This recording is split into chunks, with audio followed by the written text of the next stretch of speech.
which I do want to pull this bids. Okay. All right, we ready to roll? Everybody good? Sharon, do you need a minute?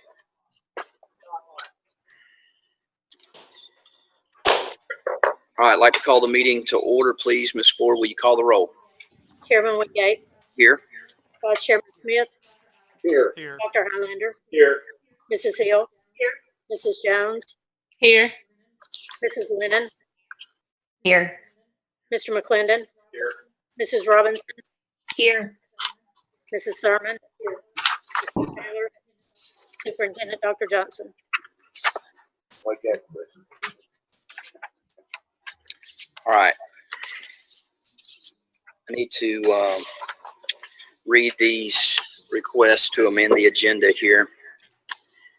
So we got a few. Request to remove the following items. We would remove delegations, remove presentations for the presentation, and the Future Ready monthly report on accelerating student achievement. Under item Roman numeral 7, under the consent agenda, item C1, field trips, we would remove items 1, 2, and 3 from Dr. Larry Reynolds and Dr. Robert Sharp. And then also remove items 1, 2, 3, 4, 5, and 9 from Miss Elaine Harper and Dr. John Tharp.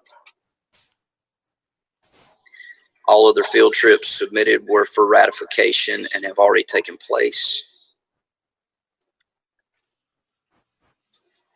And then also, please note there's an update to the attachment for under Roman numeral 7 for item E1, which is board policy second and final reading. That would be the student suicide prevention. You should have some paperwork there pertaining to that.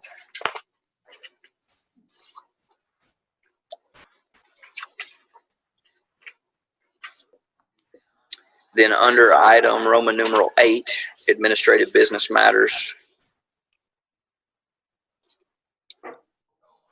the open enrollment approval request, the memo in the board packet will be replaced to reflect the school as Lookout Mountain Elementary instead of Lookout Valley Elementary.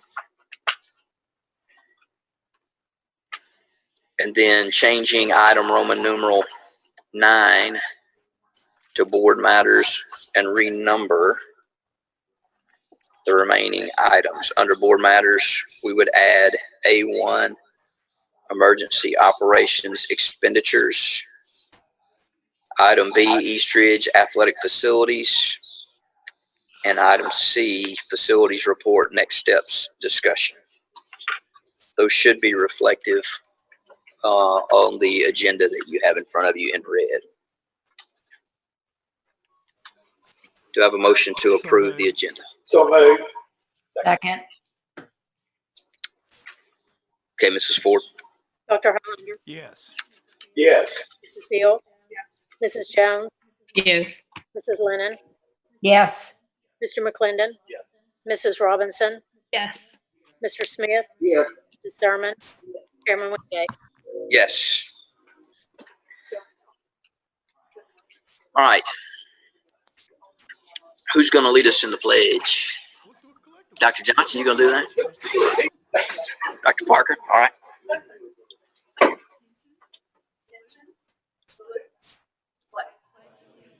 Pledge allegiance to the flag of the United States of America and to the republic for which it stands, one nation, under God, indivisible, with liberty and justice for all.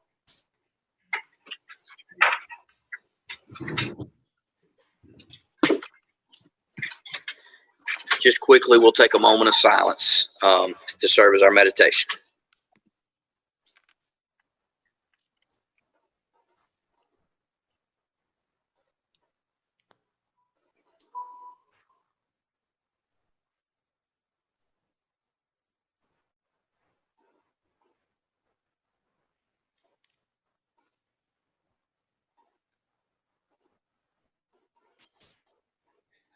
Okay, thank you. All right, that brings us to our consent agenda. Do I have a motion to approve? So moved. Second. Did you get those, Mrs. Ford? All right, do we have any items we would like to pull? Yes, sir. Dr. Highlander? I'd like to pull Roman numeral Roman numeral 7D1. Okay, Mrs. Thurman? I don't know which D one he was gonna pull. I was gonna pull D1, 1D. That's the one you were gonna pull. Okay, do we have any other items we would like to take a look at? I'd like to pull,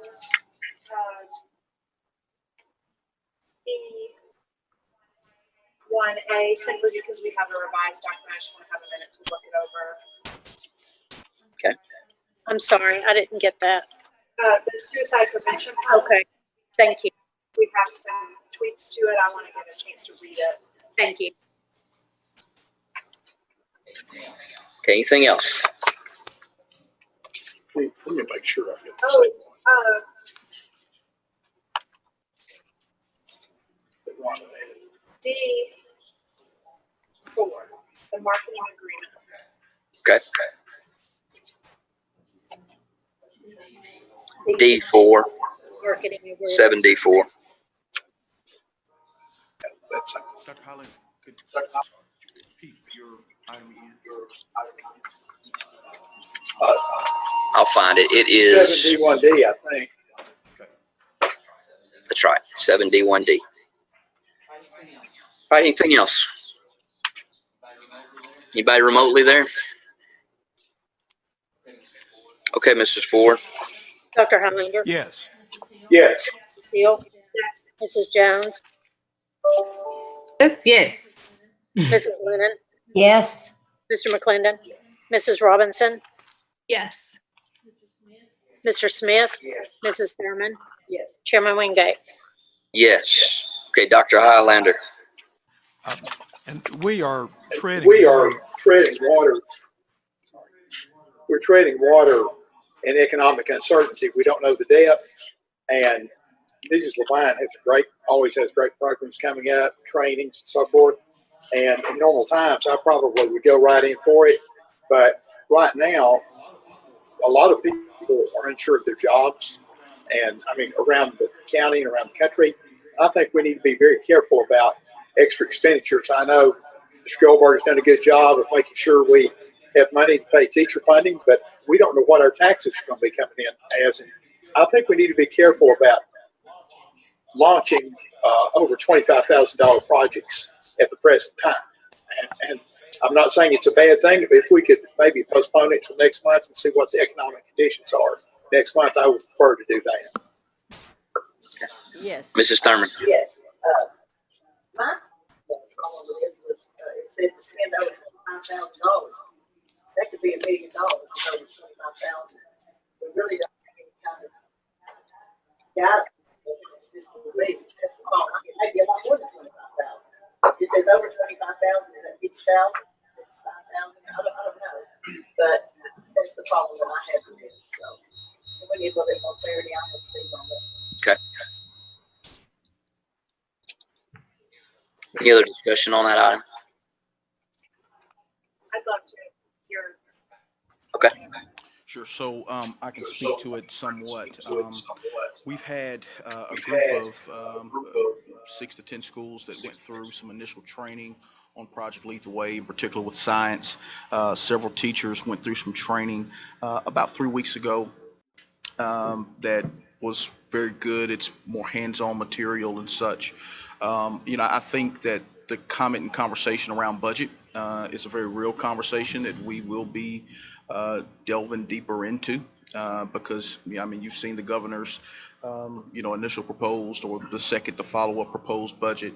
Obviously, we understand what's transpiring from the construct of folks with jobs and the implications potential for our tax base. And so I think it is it's probably prudent for us to pull this item, have the conversation, continue to look at revenue as we look at budgets, and to bring it back forward as we come into April. Yeah.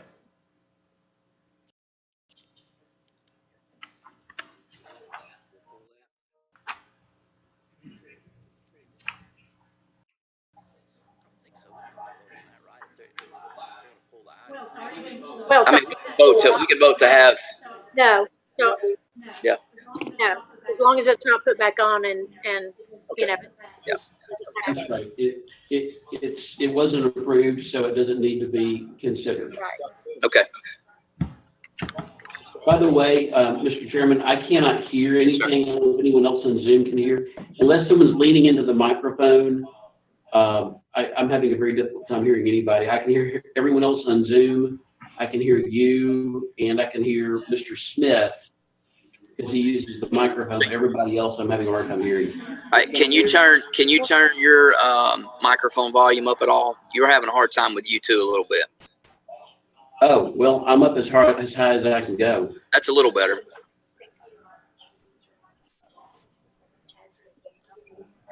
All right, I'll lean into it some more. Okay. All right, we'll get through it. So, but you definitely could not hear anybody in administration out there. I could not hear the administration at all. I could hear you fine. I could hear Mr. Smith at roll call. Everyone else, I could tell someone was speaking, but that's all I could tell. Okay, we'll have them make sure their mics are on. Testing. All right, so that gets us to Mrs. Hill. Is that item? I don't remember which one was first, D4 or E1A. E1A. Oh, we want to do it in that order. Okay. Whatever. Okay, order. well, for E1A, if I could just have a few moments for all of us to read through this. This is a three-page policy on, it's a revision of our student suicide prevention policy. And if we could just have a few minutes to read it, that would be great. And I will say versus the version that was attached, what we did until was just, has been grammatical. Just the grammar, okay. So we didn't change any content from what was posted to the agenda. What we did was clean up grammatical edits. So thank Okay. you for your help with that. Sure. So you shouldn't see a lot of change in the substance if you had read it. Okay. So just for the public to hear, I had sent some grammatical changes to Dr. Towns Edwards, and that is the substance of the changes to this policy compared to what was on the agenda before. How'd you know? I was going to pull up my file and compare it. I'm an editor in another life.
Okay, I'm good.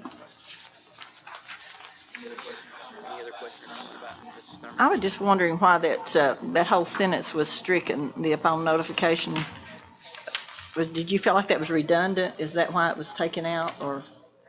So that was not a edit of mine. That has been in the version. I believe that it's been struck because it was duplicative of another part of the policy. So redundant, okay. Yeah, I think that it's on page 1. It sounds like the same paragraph twice. In the next, in the next paragraph. Yeah. I just wondered if that was the reason. Okay, thanks. Right.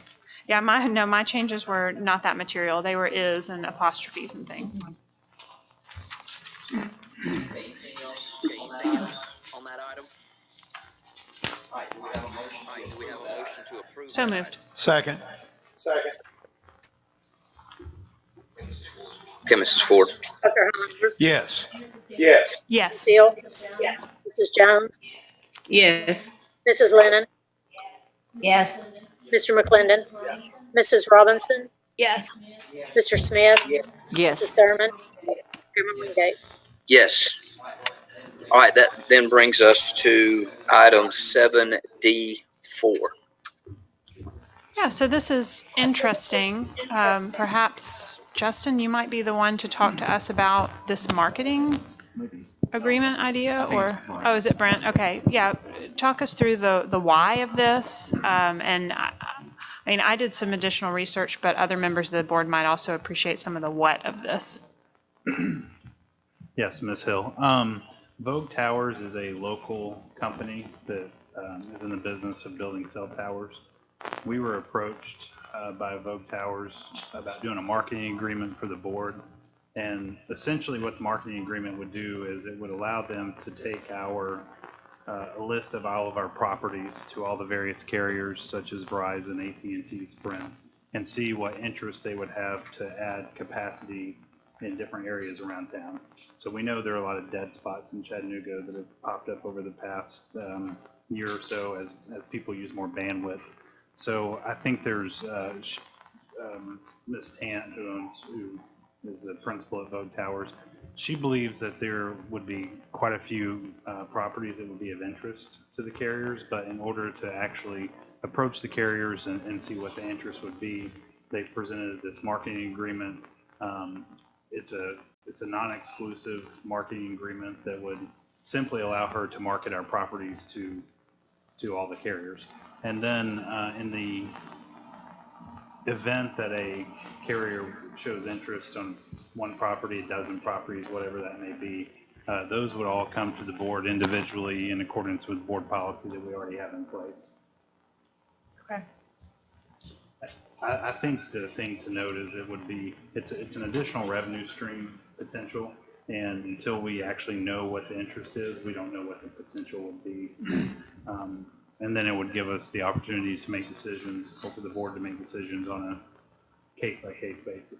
How did you come to, or Ms. Tant come to the pricing structure, the 10,008 ground lease, So et cetera? that's the standard pricing that they use for ground leases for building towers. And then for school districts that they've worked with, they've added the $10,000 per carrier one-time payment. Okay. That's not something they typically do. They typically only do a ground lease, but they've started working more and more with school districts across the state and other states as well. The reason for school districts being a hot commodity for cell towers is they own a lot of property, and they're always in neighborhoods and in the areas where there are dead spots. So that $10,000 per carrier that gets added to each tower. So for example, if they built a tower on a school property, we would get $10,800 per year ground lease. But then we would also get $10,000 for each carrier added. So if Verizon, AT&T, and Sprint all added, that would be $30,000 in one-time payments. And then they also allow emergency services to place equipment on the towers for free when it's on school property. So it adds capacity for emergency communication transmissions, and it also adds capacity on school properties in the event that there's an issue at the school property where kids are trying to reach their parents through text or cell phone. It just adds more coverage for that area, more bandwidth. Okay, thank you very much. That makes sense. I will say, I think Brian has found every dead spot in Hamilton County. I can tell you where they are. I mean, raise your hand if you've been on the phone with Brian and his phone has died. I say, can you hear me now? A lot more with you than with anybody else. Okay, thanks for that. Thank you, Mr. Goldberg. How many existing sites like this do we have? I know East Ridge has one, right, Tucker? But four, and where all are they? I'm gonna test my memory here. Central High School, East Ridge, CCA. CCA has 2 ground leases in place. So I think that's the only 3 sites, but there's 4 total leases. And where do the annual fundings go to now? There's a cell tower fund where the money goes. By board policy, half the money goes to the schools where they're located. The other half is in the cell tower fund that gets used for various things. That was my memory. It's not that much. I mean, in the grand scheme of things, it's not a ton of money, but it is That's a good general purpose or general fund? just general fund. Okay. Okay. Thank you. I just thought that money went into technology. Was I wrong? It seemed like I remember this discussion before. I think maybe it went into technology or something before. I don't know that, but it seems like that's what it was. That's what, in the past, it's been transferred Yeah. from cell tower to GP for technology purchases primarily, and then the other half goes to the schools.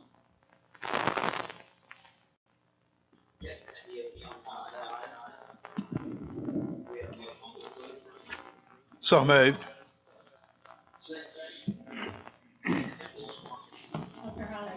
Yes. Yes. Yes. Steele? Yes. Mrs. Jones? Got Mrs. Lennon? Yes. Mr. McClendon? Mrs. Robinson? Yes. Mr. Smith? Yes. Yes. Thurman? Yes. Chairman Winday? Yes. Okay, so that brings, yes, ma'am. Just one quick. Can people like really speak into the mic? Because like I hear bits and pieces of Rhonda, but not all of her. Dr. Highlander, you can hear him really good when he's seconding a motion or making a motion. Speaking, you cannot hear Come on, him. Charitza. I hate So, like, you miss just, me. like- I really Like do. talk in the mic, like all into the mic. But we can't hear you. It sounds like this is what you sound like. Just saying. Okay, we'll do our best. Gotcha. Okay, that brings us down to administrative business matters. Our first item there would be the tuition rates for next school year, 2020, 2021. Do I have a motion to approve? So moved. So moved. I second. I second. Okay, do we have any discussion? All right, Mrs. Ford. Dr. Highlander? Yes. Yes. Mrs. Hill? Yes. Mrs. Jones? Yes. Mrs. Lennon? Yes.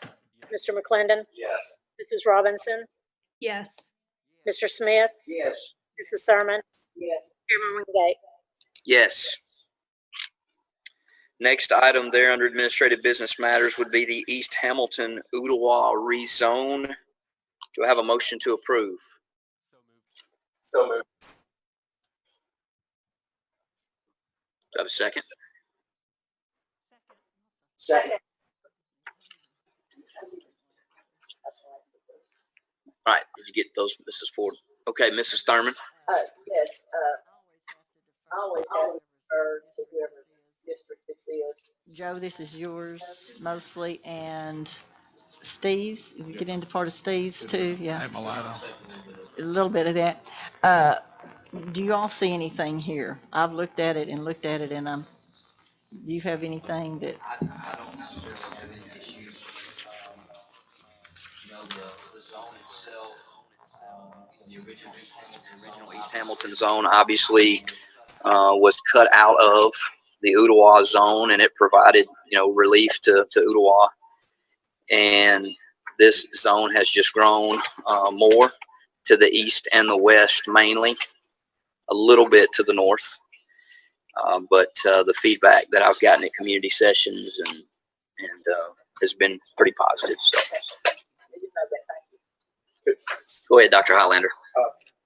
I've also gotten feedback. Most of it's. I do want to reiterate that what Dr. Johnson said, and correct me if I'm wrong, that everyone who is in those schools that chooses to stay is grandfathered in. Am I not correct? That is correct.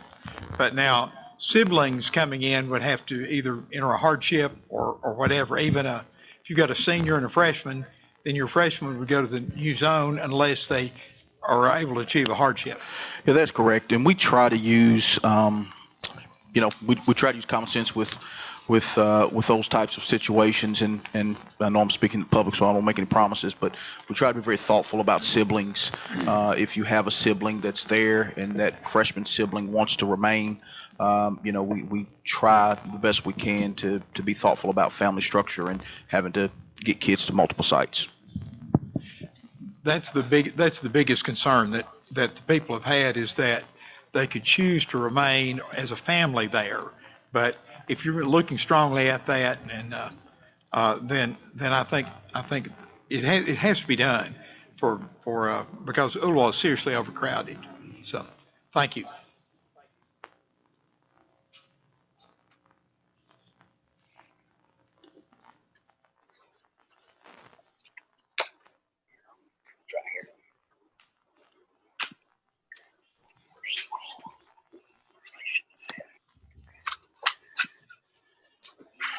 All right, any other discussion on this item? Okay, Mrs. Ford. Dr. Highlander, Yes. Mrs. Hill, Yes. Ms. Jones, Yes. Mrs. Lennon, Yes. Mr. McClendon, Yes. Mrs. Robinson, Yes. Mr. Smith, Yes. Ms. Thurman, Yes. Chairman Wingate. Yes. Next item there would be the Harrison Hillcrest rezoning. Do I have a motion to approve? Move to approve. Move to approve. Second. So you got Mrs. Jones and then Dr. Highlander, I believe. Mr. McClendon, second. Oh, sorry. All right, any discussion over this item? Dr. Highlander? Dr. Johnson, thank you for being proactive in doing this. It's been very difficult job, I know. But I just want to clarify, all of the old Hillcrest zone and all of the old Harrison zone they'll be combined. Lakeside will stay the same as a zone magnet. Am I correct? Yes, that's what's within this zone that you have presented Right. before you. Absolutely. So Lakeside is staying intact as is, and Hillcrest will be combined with Harrison to create the new school. Yeah, so let me be really clear in that this is the zone as is presented. I think you heard the recommendation of MGT around Lakeside, and so that's probably a separate conversation to have. But as stands and will open up in August, Lakeside will be intact, as will all of Harrison and all of Hillcrest attending Harrison. And so what you're saying is in the future from MGT, we may have to we obviously are going to have to revisit things from year to year. I absolutely think we have to revisit things on a continuous basis. The facility is really solid there. It's not solid, it's going to be brand new. And then, in addition to that, we have the capacity at that site to add upwards of a couple 150 students. I thought we've already added that. I thought we've already. No, are you talking about Harrison? Of the combined zone, do we not need to add already? We would have to add if you were to expand and do anything beyond So we're the still zone at as 600. presented. We're not going up to 800 then? It's 800 student school. So let me clarify. It's an 800 student school right now, as is. And within that 800 student school, all of Hillcrest currently, all of Harrison currently would be a part of that zone. Okay, and the 800 is what it was planned for without any additions? That's correct. Okay, thank you.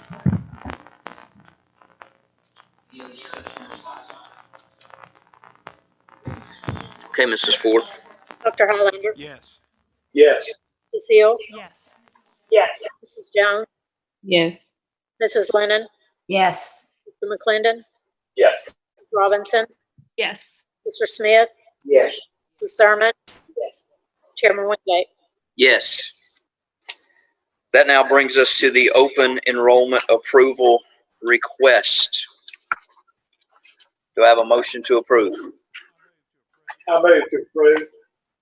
Second.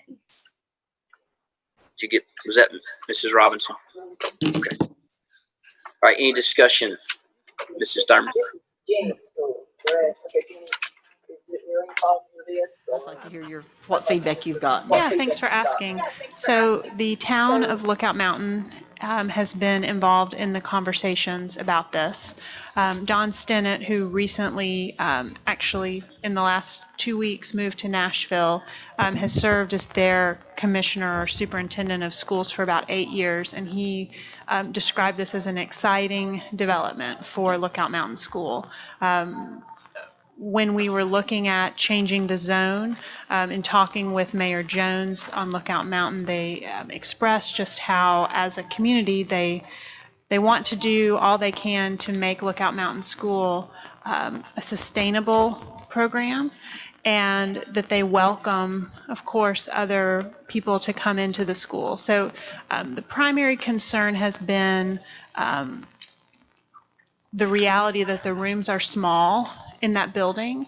And so Principal White has been really proactive about looking at space planning and then also working with Robert Sharp, thinking about the actual capacity that they'll be able to accept. So long answer to say thumbs up. Thank you.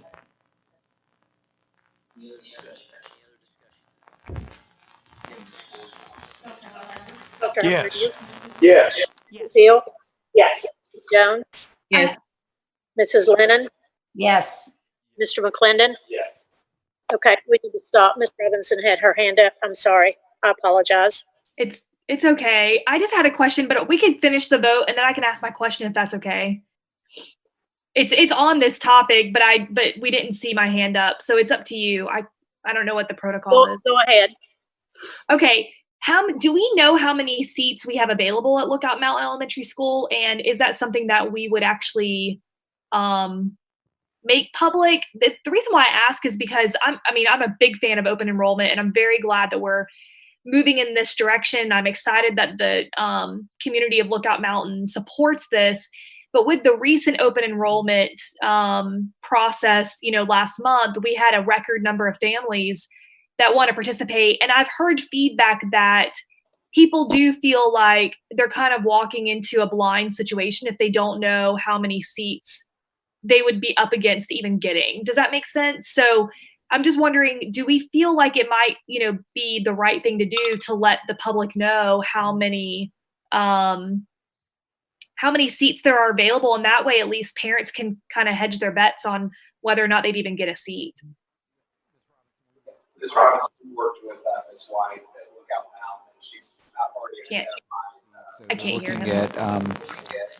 Hey, Justin, can you speak? She says she can't hear you. I know you're talking right into it. 6 seats at kindergarten and then 4 at first, second, third, and fourth. So it's 22 total seats, which is actually over 10% of their total student population. Right now, they've got 185 kids.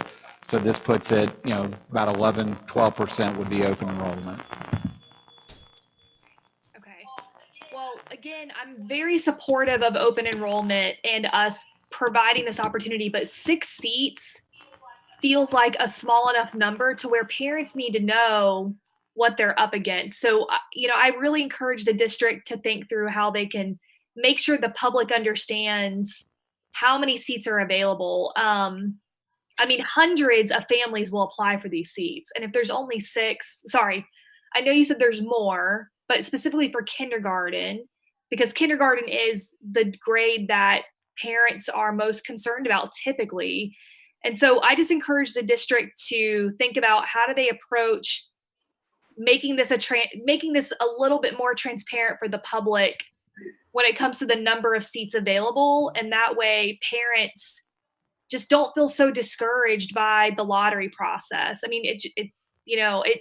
I'm so supportive of it, but at the same time, some people feel like they're walking into this lottery process like already losing. And then to know that there's only 6 seats available, I'm not sure that we're doing much good for them if we don't at least tell them that up front. So I would just state it. I think something we take back as feedback. I think it had been a while. No, Rivermont, I guess, became open enrollment about 4 years ago. And then last year we added another 3 or 4 schools.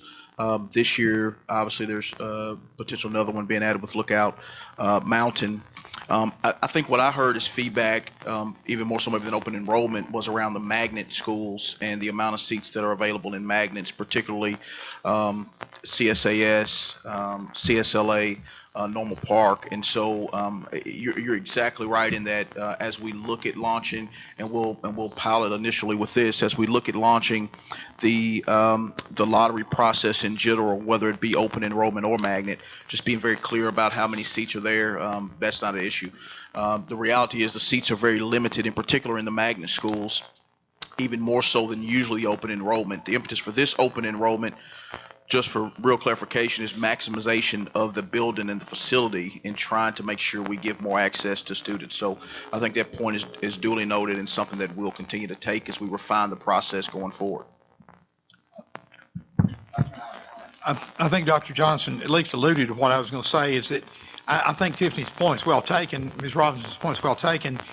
We need to be very articulate in letting the people know just the number of seats that are available, and the fact that also, let me remind that they would have to provide their own transportation to an open enrollment school. So if we're realizing they need to provide transportation and the few seats that are, they go into it with an open mind, understanding what the limitations are. Thank you.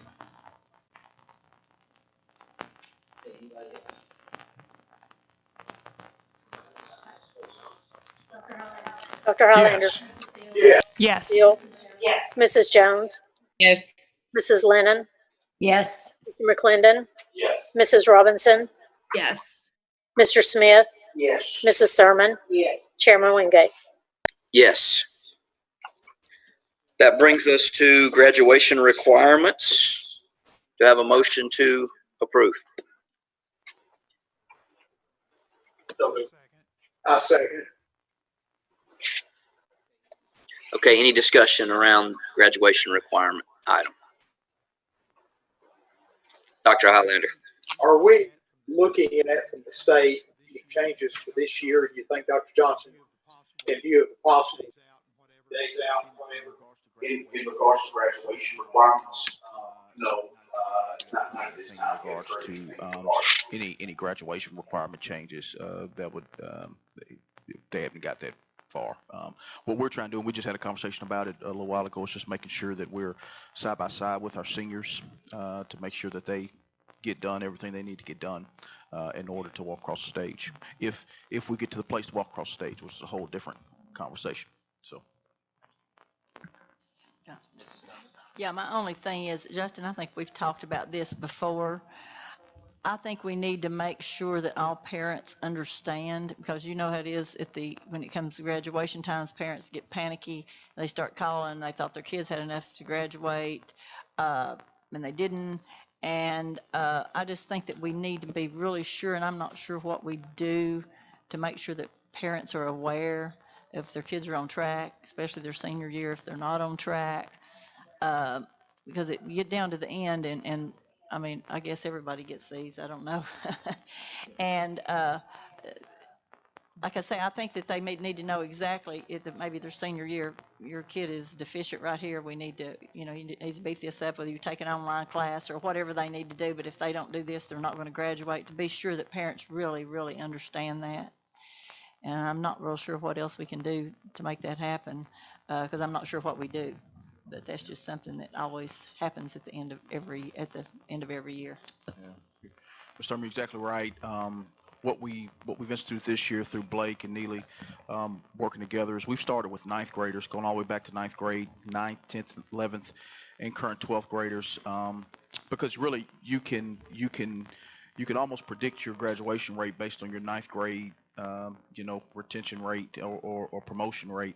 And so we started with ninth graders that are credit deficient all the way up through, and set some targets, some much tighter targets for schools to communicate that so the executive directors understand it and can push it back down. So absolutely, it's something that we know that parents that have seniors are constantly thinking about. Okay, and then too, the ACT test, what have we done about that? Because I know that's part of the. I'll keep talking. Do we know what's going on with that? ACT is a moving target, and Nakia Shannon's department probably has more. We had set a new date for ACT just based on where we were. I read something yesterday that I believe those dates were moved again. So as we get updates, we just got an email today from the commissioner on Monday, Wednesday, and Friday. She's going to be holding standing calls with superintendents. Just continue to keep us informed. I guess the good news is that everybody in the state is dealing with the same challenge, and so we're kind of in lockstep as far as that's concerned. But as soon as we have clarity, obviously from ACT, on what dates are readily available, we'll push those dates out and make sure the students that need it get access to it. Yeah. Oh, that's really tough. Okay, thanks. Yeah. Mr. Smith. Just wanted to add, Rhonda, to what you said about the concern, last year, when we made those counselors full-time, those guys are on top of it, and they know, at least I speak for my high school, they're on top of it, and they know what those kids need or what they may be lacking, and I think that was a real smart thing we did last year when we made those guys full-time. That needed to happen, but they're on top of that, I think, Rhonda, they really are, at least in my school. I've watched that. I agree with Mr. Smith. A lot of them, I think they've done better in the last year or two, and I appreciate that. Several states have done away with the ACT as a requirement, and I think there's a possibility of that coming up. I'll say again, for a kid that is not college bound, that is a poor means of testing. Of course, that's up to the state, I believe, not us. At any rate, am I correct? It is, and I think it's to be debated on whether or not there are a lot of philosophical views on, ACT, SAT, and assessment in general. What the state did go back and do several years ago is really begin to try to help communities understand the ACT as a predictor for career readiness. And so it's several years ago information, and we'll pull that forward so the board understands how the state drew kind of the correlation, the crosswalk to show the connection to career readiness that was developed. But it's a state, and we are one of, not every state requires ACT, but we are one of those. And candidly, as a state, up until particularly this last year with NAEP, the state has moved at a quicker pace, and a lot of it has been the raising of standards and expectations. And so, I think there's a lot of philosophical views around the ACT, SAT, and assessment in general. So, I will say, and I understand that, and I think it's great. Just from a practical experience as someone who's worked with high school kids for a lot of years, if a young person knows they're going to the military, they know they're going to a blue collar job, work with their hands, they will Christmas tree that test. And they quite often do it, and they shouldn't. Should they do that? No, they should not. But in reality, they do.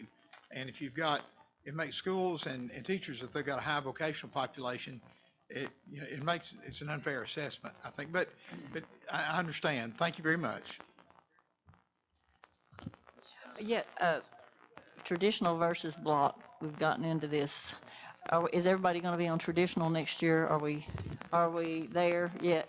So because I ran into a real serious problem, and I got in touch with Dr. Johnson about this with a student who needed to transfer as a senior and was going to lose a lot of credits and not going to be able to graduate, which was not their fault, it was ours. So I absolutely agree with you. About 2 weeks ago, we met with guidance counselors, principals, and the team that does scheduling at each school. And right now, we have too many schedules running across the district. And we began the conversation 2 weeks ago. Not all schools may be ready for a drastic, quick change, but we are working now that we have all of the support aligned to. We have an expected end where every school will be in one of those two scheduling, like either a traditional schedule or a block schedule. We're all over the place right now. And we all left that meeting agreeing that we have to align where we're going for kids. So Okay. it's in process right now, and we expect that. Okay, you said either or. I thought we were going to try to get all on traditional scheduling so that kids could move between high schools if need be. I thought that was the goal. Is that not the goal? Well, I think when you look at where we are, the traditional schedule may not work for every student, and we also have to look at where they are with credits. If you want to jump on Dr. Johnson, you can. I just jump into schedule a little bit, not to cut Neely off. So, the schedule. Well, I know, and it causes us problems every year. It really does. It causes us problems every year, and I just was hoping that and I understand it's going to be hard to transition. I don't really know how you do that because and so here's what we've run into and why we're grappling with this right now. As schools really seek to offer more future-ready opportunities, 45 minutes in a traditional schedule may not be enough. Like Sale Creek, for instance, they run 3 days of traditional, and then they have larger blocks towards the end of the week because coach who's running the lab or the vocational construction academy, Right. it's hard to get the tiny house built in 45 minutes. Yeah, So, I understand. so some schools have really brought to us that they want the opportunity to have longer scheduled periods. So that's why we feel like this is a compromise for those opportunities. It's hard to do welding in 45 minutes. It's hard to do any of those CTE pathways. Soddy Daisy, on the other hand, they want the tradition. Sail Creek wanted both. Soddy Daisy wanted 45 minutes. We just feel like to bring everybody to at least a common direction, it was good to at least have the opportunity for both. Okay, well, that's good to hear. Like I said, I don't know the answer myself. Yep. I mean, we've been dealing with it for so many years. Yep. I just know it continues to be a problem. Yeah. Yep. Well, we didn't want to narrow it too much Yeah. so that we didn't have opportunity for No, what we're I asking. understand. And then Sequoia, I know, are we going to go to the half day for vocational for other people that want to come? We're doing that this year. And so those classes I know are longer. We started that last year. Yeah, okay. And of course, as we tweak schedules, we're going to have to really pay attention to both Harrison Bay and Sequoia, any of our vocational opportunities, because I've heard from Sequoia that they do struggle with the time, the welding classes, especially in the machine shop. That's why we do feel like we've got to, the learning community approach is really helpful in this regard, because you can look at the programming that aligns to what's in that area. And all of this it's tough and it's hard to get there, but we're leaning into it right now. A little bit. If we looked at the AB schedule or the skinnies, which is, you have, it's a combination of the two. Yeah. And, you have some that are year-long, classes year-long, which would be traditional. And then you have some that are on the block. And there are modifications that a lot of schools make that will fit both in, where you can do both. Yeah. And some people even weight the schedules according to the length of time. Yeah. And I did not realize we're going 45 minutes. Most of them are 55 in high schools. Just depends on the middle school is usually 45, but traditionally it's been 55. So it really just depends on the amount of periods. I mean, you could do a 6-period day, 7-period day, 8-period day. You can do an AB, an AB skinny, an AB with a block. I mean, you can be all over the place on schedule, and that's where the district has been. So what we're trying to do is get down to a couple of options, and frankly, using the student as the impetus for the conversation. Because here's the reality. Mm-hmm. We owe it to students, and this is why we've been pressing on this conversation at Single Leadership and everywhere else. We owe it to students. If I go from Soddy Daisy to Lookout Valley, I should not be punished as a result of the scheduled conversation. And so wherever we land, the second phase to that conversation is creating a clear crosswalk for counselors so they understand how to schedule if we have a couple of schedules out there. I think there's a lot of schools of thought around a traditional schedule or a block schedule. I ran a traditional schedule. I had other school leaders that ran a block schedule. I blocked some of my traditional courses. So I took my we're on 7-period day. I took my 2 45-minute classes and made them a 90-minute period for my classes like welding, for my classes like AP that had a lab connected to it, because I wanted my kids to have those lab experiences. And so there's a lot of fluidity that can go into either schedule, but where we're trying to get as a system is not to have 22 different schedules that are, and it sounds good in the moment. The other caveat I throw out there, just as we're talking about schedules, and I love schedules a little bit. The other caveat I will throw out there is several years ago when RTI Square came about, you had it when it moved into the high schools. That really started the acceleration of the skinny, and because people were trying to figure out how to fulfill the RTI requirement. And so, I think it's an ongoing conversation.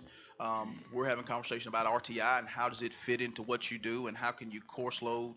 Obviously, this graduation policy helps us get to a better place to be able to offer vocational opportunities and such, or expand vocational opportunities and pathways, which is work John Maynard and Blake and Neil and her team have been doing.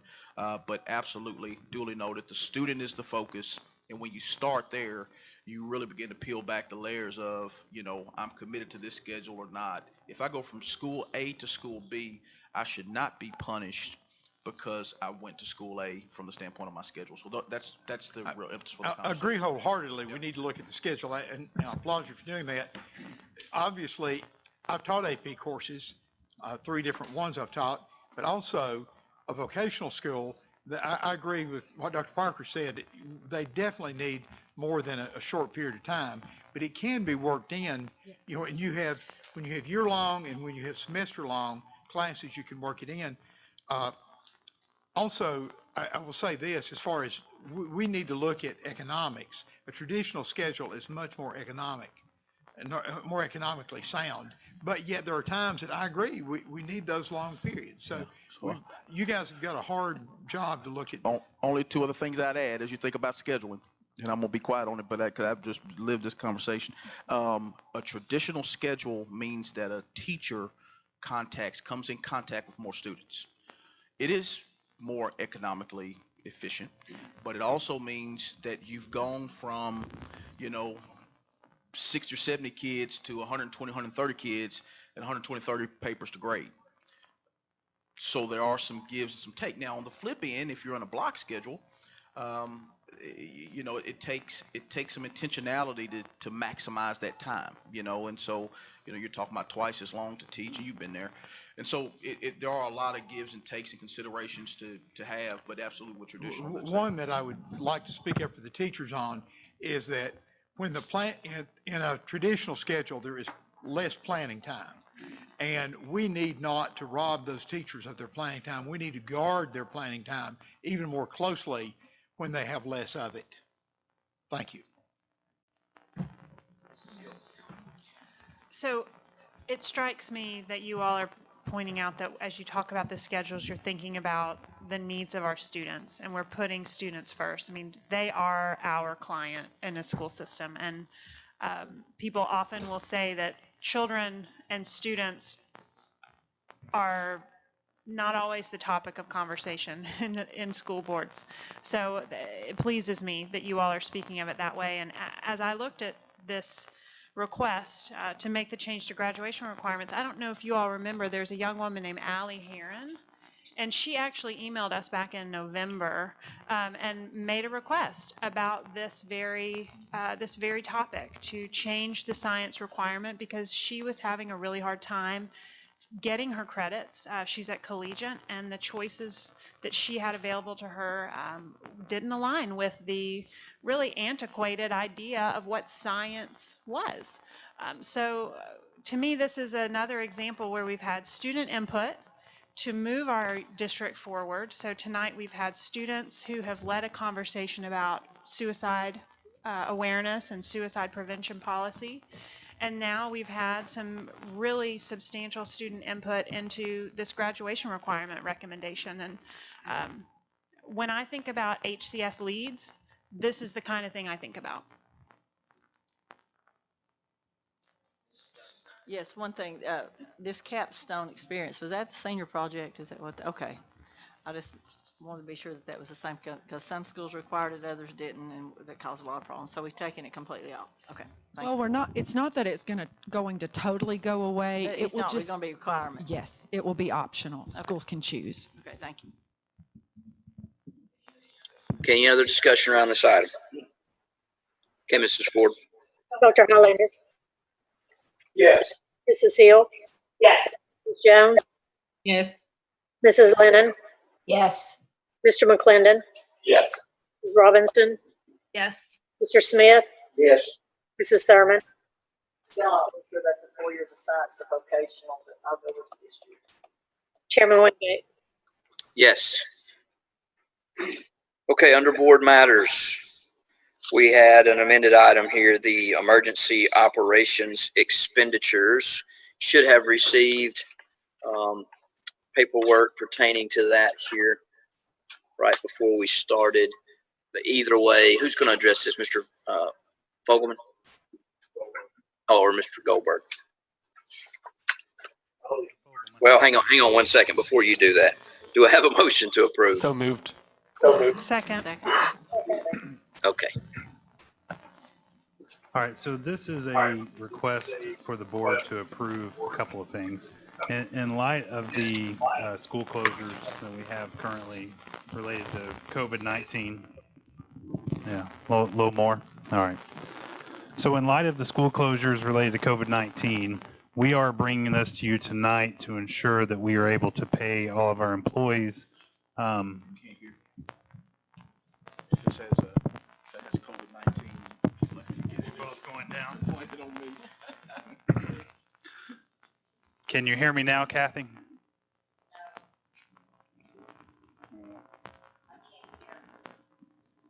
What about now?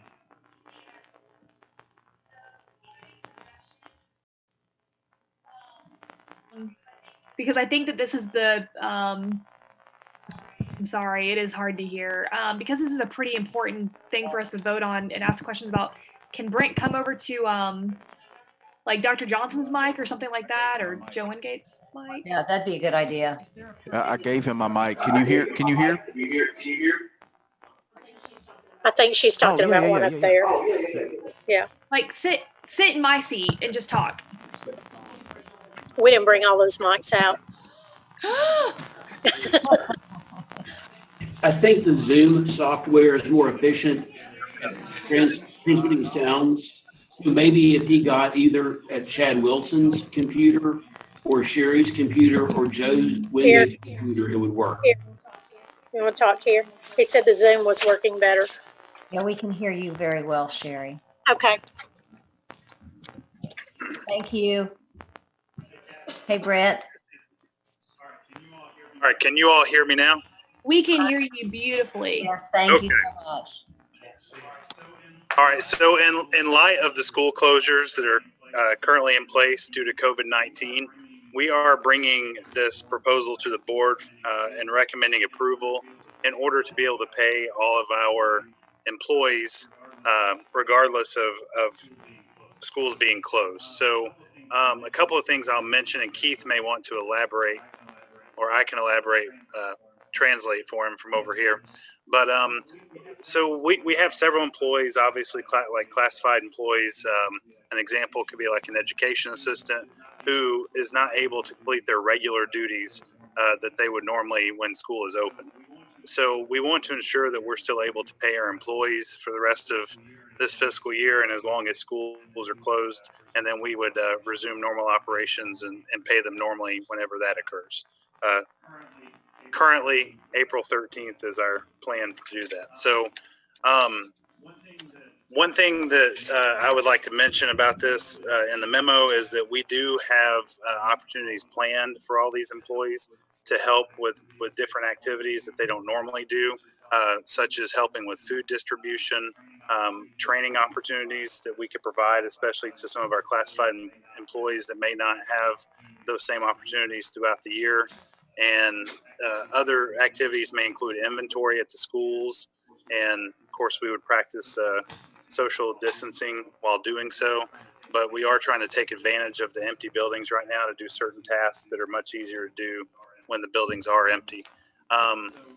So this would allow us to continue paying these employees, and they would still be on duty, and they would still be at the direction of their supervisor to complete tasks as asked. And of course, we wouldn't ask any high-risk individuals to do things that would jeopardize their high-risk status.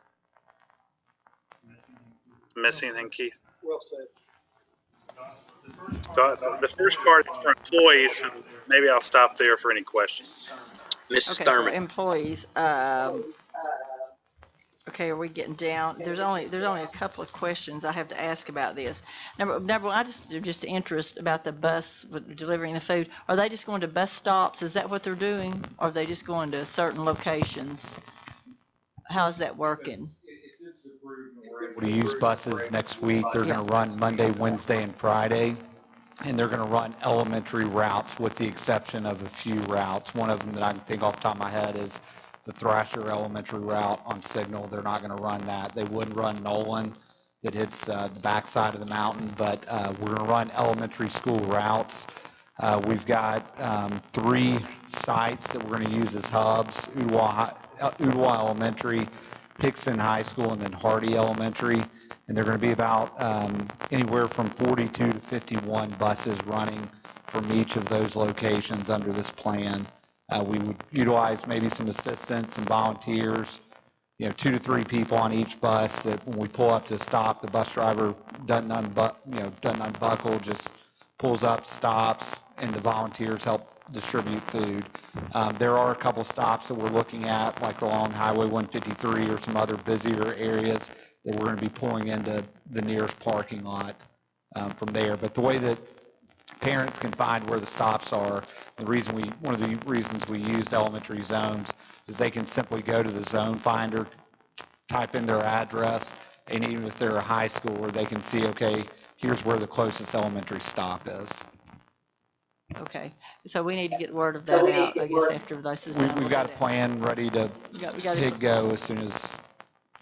Okay, and the volunteers on there, they're gonna be other bus drivers possibly to help do that, ride on the buses? Oh, yes, yes, ma'am. We're gonna have 2 to 3, maybe 4 volunteers. Because I have a lot of people bus. calling asking about volunteering, and I said, I think we have plenty of people to probably do that, so it's gonna be our employees. Went on a big campaign today to get coolers. One of the unexpected logistical things is we need insulated coolers to put the bags in on the bus, so had a lot of people reach out already doing that. I think we've got a local company that's gonna donate 100. Oh, great. So pretty cool to see the community. Yeah, if you get word of that out, I'm sure you'll get a lot more of that. And then one other thing about, are we going to go down into the contracted personnel, or is it okay to do that, I guess? Okay, and it was brought to my attention something that I didn't know, and that goes in the list of 10 million things I don't know, but this is another one. The evacuation route buses. I know that we contract with EMS. We have some, I don't know how many evacuation route buses we have. 40 something, I believe. 40, is that many? I believe it's, the last I remember, it's a large number. The Sequoia, yeah, we have. I may be mistaken, but it's a large We number have some of bus buses. drivers that are contracted to, they're on call 24/7 in case that run the routes for Sequoia, and I think that they get paid for those buses because they actually have to buy another bus. That bus has to be available 24/7, and so I think some of the people who have those buses, we might need to consider about paying them for that as well, because that's something that is an expense for them that we don't. Just something that we might need to check on.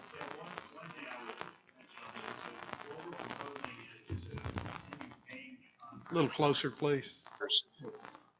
Yeah. One thing I would mention is that we are proposing to pay all of the contractors now. The rate that they're getting paid So even now. if they have one of these buses, that you would be paying them for that as well, because it's already in their. Right. Okay. Correct. Dr. Highlander. First of all, I'd like to commend Dr. Johnson's staff. These people are essential to run the school system. Just like all the parts of a body are essential for a human being, these people are essential to meet the needs of their children. And whether it's a deaf interpreter or a parapro, and I thank you so much. We have got to do this, and I'm all for it. Many people in this economic times are going to be hurting financially. I mean, our mayor of the city has closed down dining facilities, and I think about this poor waitress that may be a single parent, not getting tips. And a lot of people are hurting. But I did have one, and thank you so much for doing this. But let me say, and I will say, I'm all for it. But one other thing is, are the drivers getting their mileage in addition, as they normally have? It's their full, what they typically would give to run the bus. And I want to commend you too for the first student, even though I guess we probably could get by without it. With Amazon hiring 1,000 people, hiring for them, we cannot afford to lose those people. And thank you so much for taking care of our classified. Dr. Highlander, I'll mention First Student is working with us to provide a discounted rate off of what we normally pay them. So is about $5,000 per route. It's something around that, but again, it's imperative to keep those drivers. What we don't want to have happen is if we come back in a month and a half, and then we've lost 40% of our workforce. That was my concern. And thank you for the discount. I want to save a penny wherever I can, but we cannot afford to lose those drivers. And I should have said this when we were talking about meals. The Monday, Wednesday, Friday, it's going to be 2 days worth of meals, so they'll pick up 2 days worth of breakfast, 2 days worth of lunch. So it'll get them Monday, Tuesday, and then Wednesday, Thursday, and then Friday, Saturday.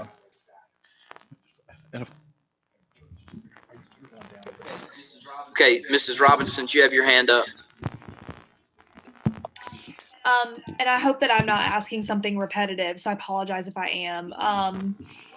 What happens if we go past April 13th? So all of these, we're all looking at you. So all of these funds are currently budgeted in the budget. So this is no new budget, no new cost.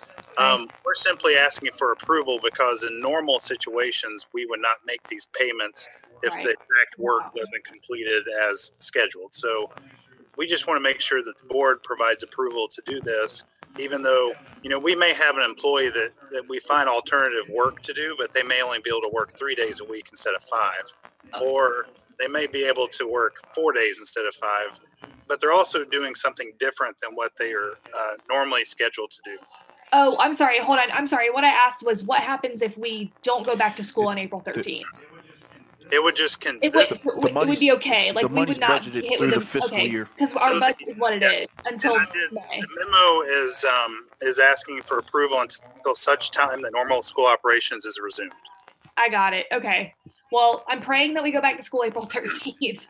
So I can't keep homeschooling, and it's only day 4, so it's not going to work. Thank you so much. And I just also wanted to commend the leadership team on putting this together quickly and for the work that you guys have done in this extreme situation. So thank you very much. Okay. Oh, I'm sorry. Go ahead. No, I got some folks here on that. Mrs. Lennon, did you have something? Kathy, you need to turn your mic on. You're on mute, Kathy. Kathy, you're on mute. Kathy, you're on mute. Gotcha. Okay. All right. Do the full-time substitutes fall under the same category as classified? Because I know that there are some full-time substitutes at some teachers, at some of the schools. Yeah, so all the permanent substitutes are also ESS employees, so they would be included under the contracted payments to ESS. Okay, great. Thank you. Mrs. Jones. You don't have anything? You don't have anything? No, Tiffany asked my question. Okay. All right, Mr. Smith. Justin, I'm a little bit concerned. Did I hear you say elementary only? Is that what I heard you say? Elementary routes for any kid. All right, well, let me tell you why I'm concerned about that. The last 4 days, Miss America and I have been all over town. And I tell you one thing I've really learned, people that don't think we have poverty up in Middle Valley and Soddy Daisy, they don't have a clue. And I'm worried about, I've last 3 days been delivering for Middle Valley and Hickson Elementary and Big Ridge.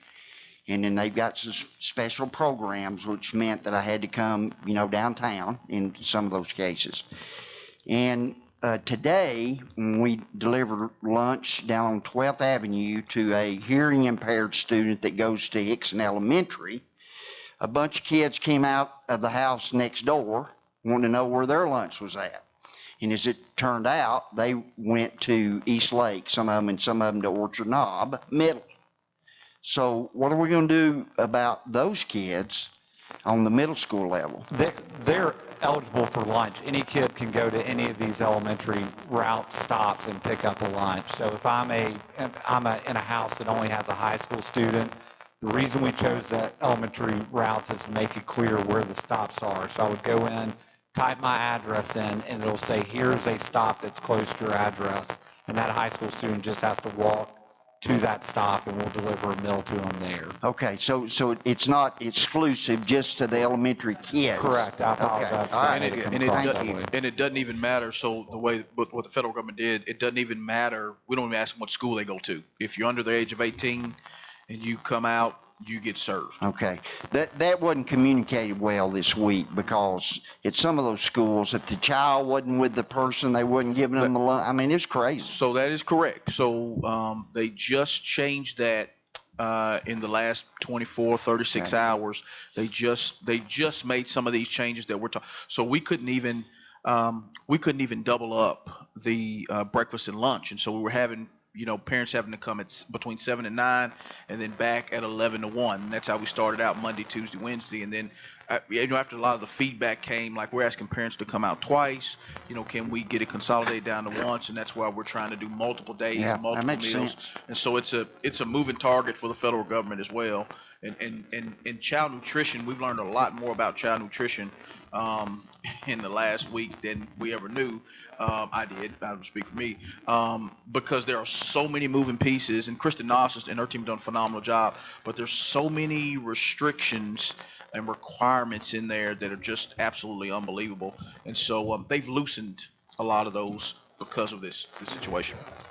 Correct. Student does have to be present. Well, we forget this, I think, or I do anyway, that, man, there's hurting people out there. And those kids, they were thrilled to death when my old red pickup truck showed up in their yard. They were hungry. Well, and if I may, Mr. Joe, I don't mean to interrupt you, but I drove up to Sell Creek yesterday and to Soddy Daisy just to see the access as well. And the hardest thing we've had conveying this new day today is that all the things we know, it may look different this time. So our routes will run, but that route might stay there for a minute. So you remember when the icy truck would come down your street and they'd sit there for a minute so all the kids could come out of their house? We may do that. We may not run the routes just as fast as we can. We'll run and maybe pause so kids can come out. We're going to have to retrain so we can give out food to that area. And then you got process or processes in place to communicate that with all the parents at what time you're going to be there. The time is going to be difficult because we don't know how many kids. One stop, there could be no one, and we drive right by. Yeah. Next stop, we have 30 kids, and it takes us 5 minutes to hand out. So it's going to be, they're going to have to be patient with us at the beginning till we get this down. We're coming to the stops, but it's hard to give time because we don't know how many people are going to show up. I do want to point out also, we've had great partners. I was on the phone with Chattanooga Food Bank today. They've been amazing. Snack Pack Ministries, we're going to get with the We Before Me group that's going to go pick up snack packs and have them available this weekend. Also the YMCA, a bunch of other organizations that are, what do you always say? Just go love on a kid. They're just trying to love on somebody. kids. Right. So amazing partners in this. Smith, when he was asking about that being communicated, he could always refer them back. I know that the Hamilton County Schools website has that information on there, and it tells them that that they're going to run that route, but there are no specific times per route.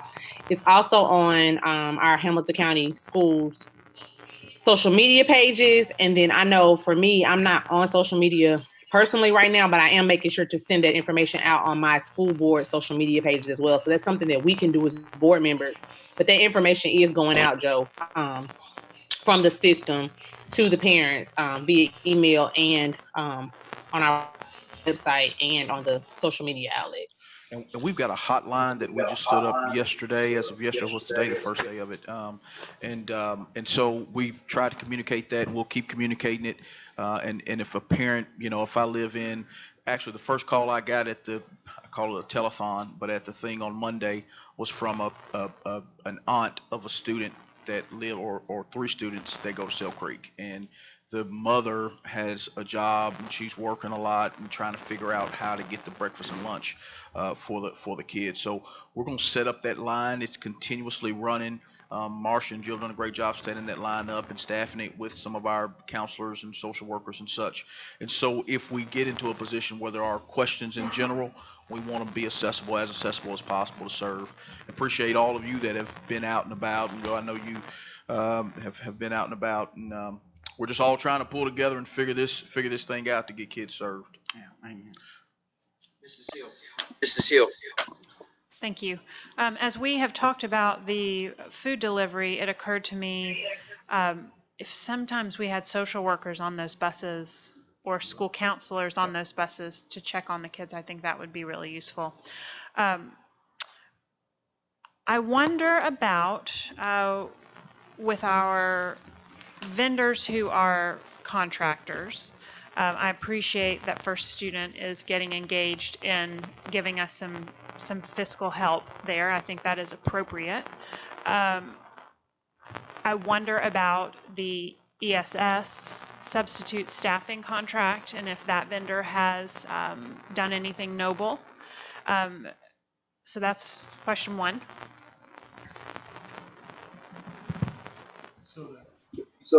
And you might, we're talking with them about things that they can do to help us out, about how to engage that workforce. And, so we'll be discussing the contract and things that they can do to help us there also. Mm-hmm. Okay. Which also moved my mind toward how are we handling substitutes right now?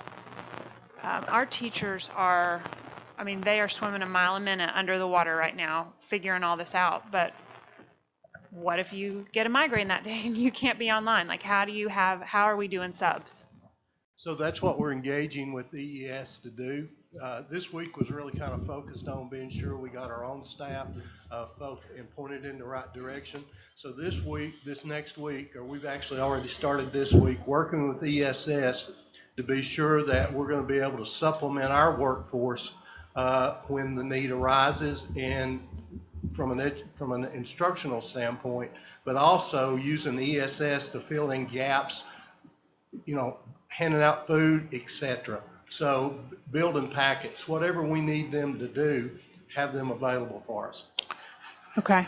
The only thing I'd add to it, and this is classified employees in general, and I want to be abundantly clear about this. It's interesting how things work. I was at the STEM week kickoff at UTC about a month ago, and I'm sitting there, was invited to it. I'm sitting there, and the vice president for Bacher is speaking, and I'm a swimmer. I'm a fish out of water. That's not my, I'm not an engineer. But she started talking about their plant having a tank or something that blew up, and you all probably remember it several years ago, and they had to completely close down for a year, and they had to make a decision as an organization as to whether or not they were going to send their employees home or whether or not they were going to retain their employees. They made the decision that they could not afford to allow those employees to go, so they took a different approach.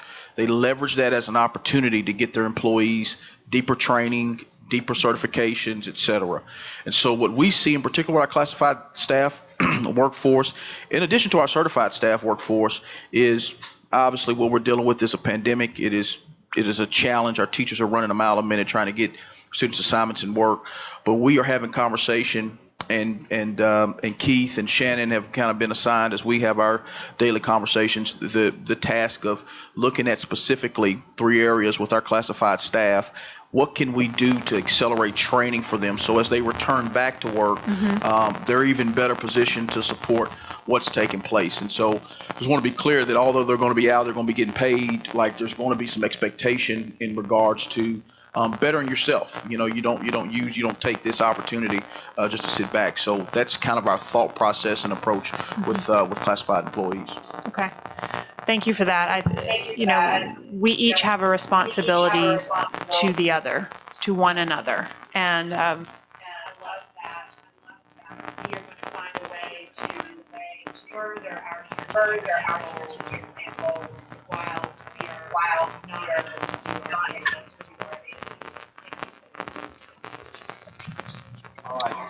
All right, Kathy, I saw you had your hand up, but then it went away. Did you have something? No. Okay. All right, Dr. Highlander. I think it's Thursday. Oh, is she? So much for doing this, for keeping everyone on salary. I think we also need to realize that they have families, and we need to be careful and not try to micromanage every minute of their time. Expect them to be professionals and do the job, and I think they will. But we're just going to be very cautious not to micromanage. I think of a young mother that's got 4 or 5 kids at home, and her spouse is gone, and she's a teacher, and normally those kids here, she has to take care of her kids and balance it. And I know several teachers have spent state schools setting up different programs on the computer, many long hours getting ready. And I just say, I know we all of us appreciate efforts that they've done so far. I think we need to be very careful we don't try to micromanage them. And I don't think we are, but I just thank you so much for lifting them up. If I could say, one thing we have discussed is, we have to always keep in mind that these are also parents of the students we serve. And that's always at front of mind when we talk about these things. Yes, I just wondered, I think if the churches could help get the word of this out about the food a lot. Maybe if we put it on TV, an announcement on TV, be sure it's there, be sure it's on talk radio or at radio stations to tell people where to check, because a lot of people don't know, especially grandparents who are not familiar with the internet and that kind of thing. They're watching the kids. I think that maybe some churches could get the word out to some of those people. Also, just to tell the bus drivers, if there's a kid that didn't get food that needed food, those bus drivers will be glad, especially the ones up in my district, I know they will, that will, take the food to whoever needs it, because they're just willing to do that. And I too would like to thank everybody. This is wonderful. Thank you. Mrs. Hill, did you have something else? Okay. Any other discussion here? Joe, just on a side note, thank you guys for what the WTCI thing you did the other night. That was just a home run for everybody's involved, and I know y'all pulled that together in just a few minutes.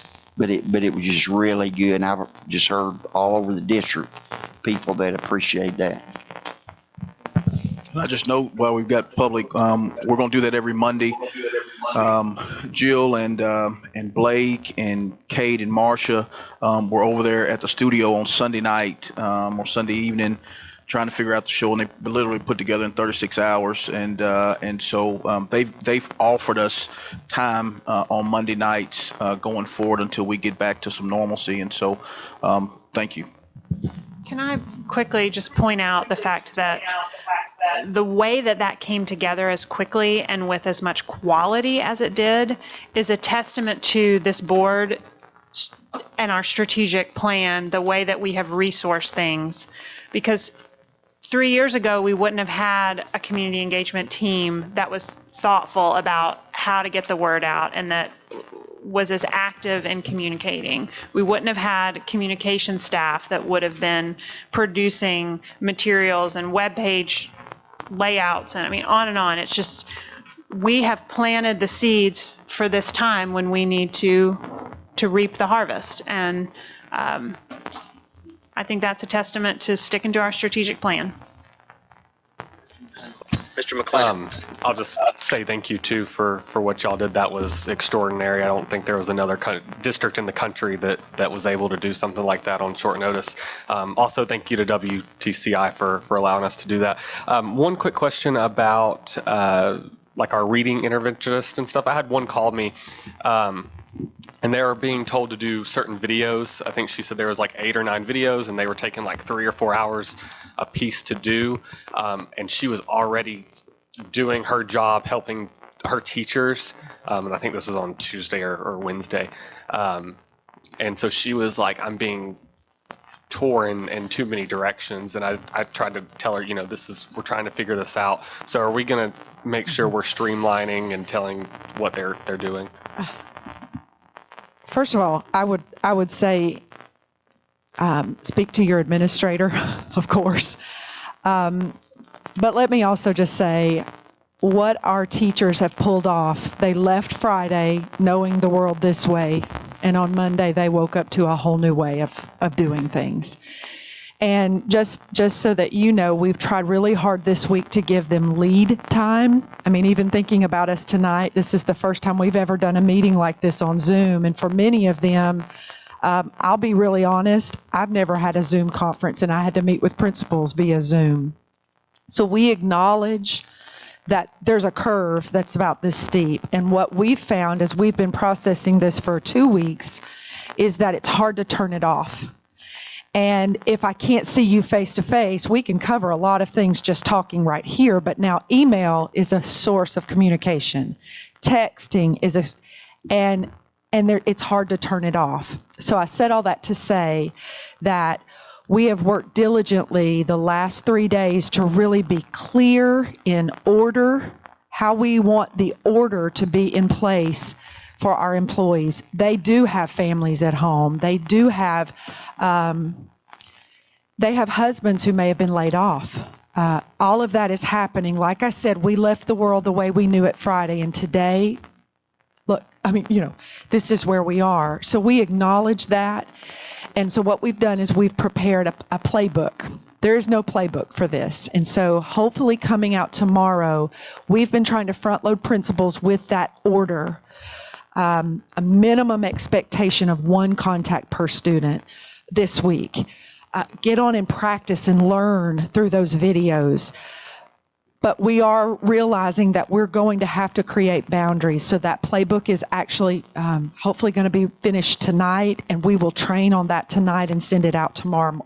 When I say train, we'll make a video. I hate to say that, a video, so that everybody will know the parameters about grading, about, some kids don't have devices. This is really hard to put that all in a box. How do you put order around that?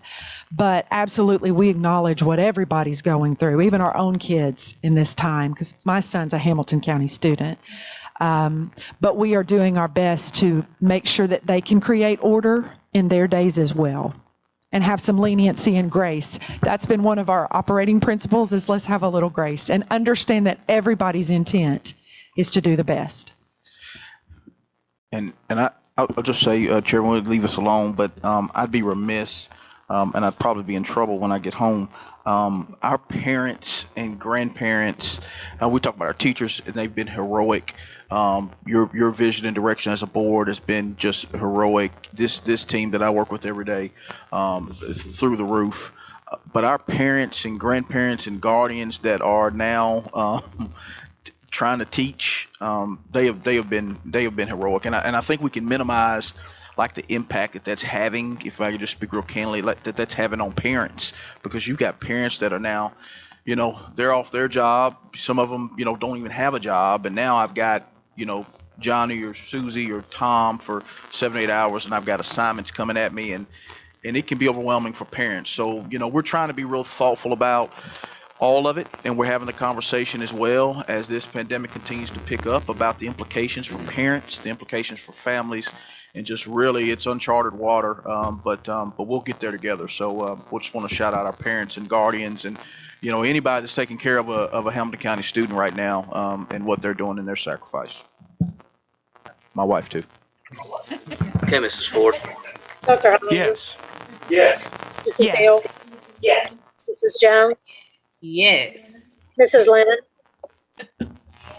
Yes. Yes. Mr. McClendon? Yes. Mrs. Robinson? Yes.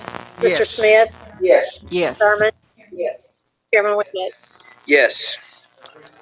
That brings us to the Eastridge Athletic Facilities item. Do I have a motion to So approve? moved. So moved. I second. Okay, do we have any discussion around this? Mr. McClendon?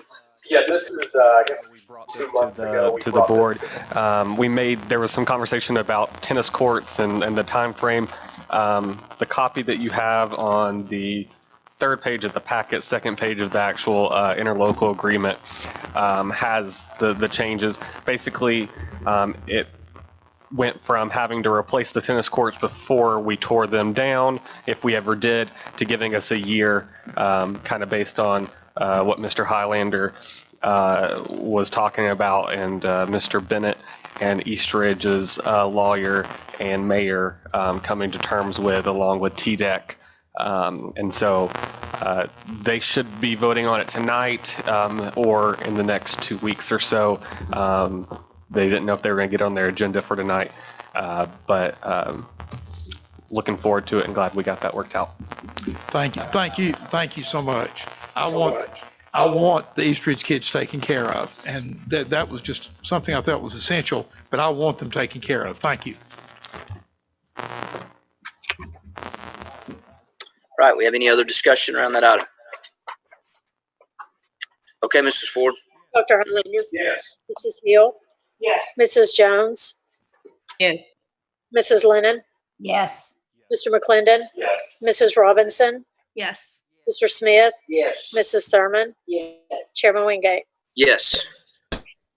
Okay, so that brings us to our last item tonight, and obviously this was an item that would have been for discussion at our agenda session, but we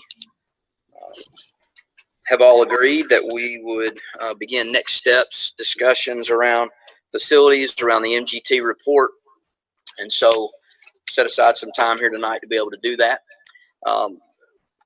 I'd just like to lead off with some thoughts, and then we can,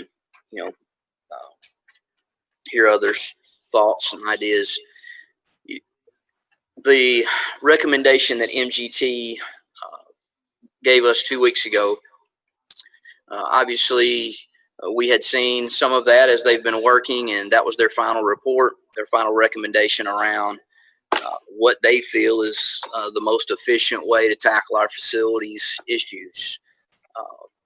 And so I know we've all had differing ideas around this subject over the last few weeks, and we've had some preliminary discussions. And one of the things that that struck me from the recommendation was the phasing of the recommendations, and we all know that our facilities are far from where we would want them to be, and we've all seen some eye-opening numbers, and when it comes to not just new construction around the growth of our areas, but then also just the maintenance of a lot of our buildings that are decades old.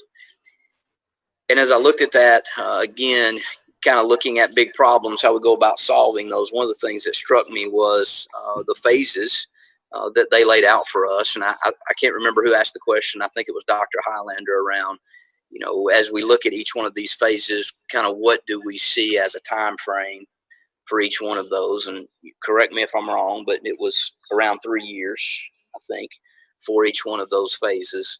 And when we look at the very first phase, phase 0, obviously encouraging that, and I will say too, if you don't have that in front of you, the hard copy, and I did not tonight, if you're online, if you will go to the Hamilton County Schools site, you can find the MGT preliminary facilities report.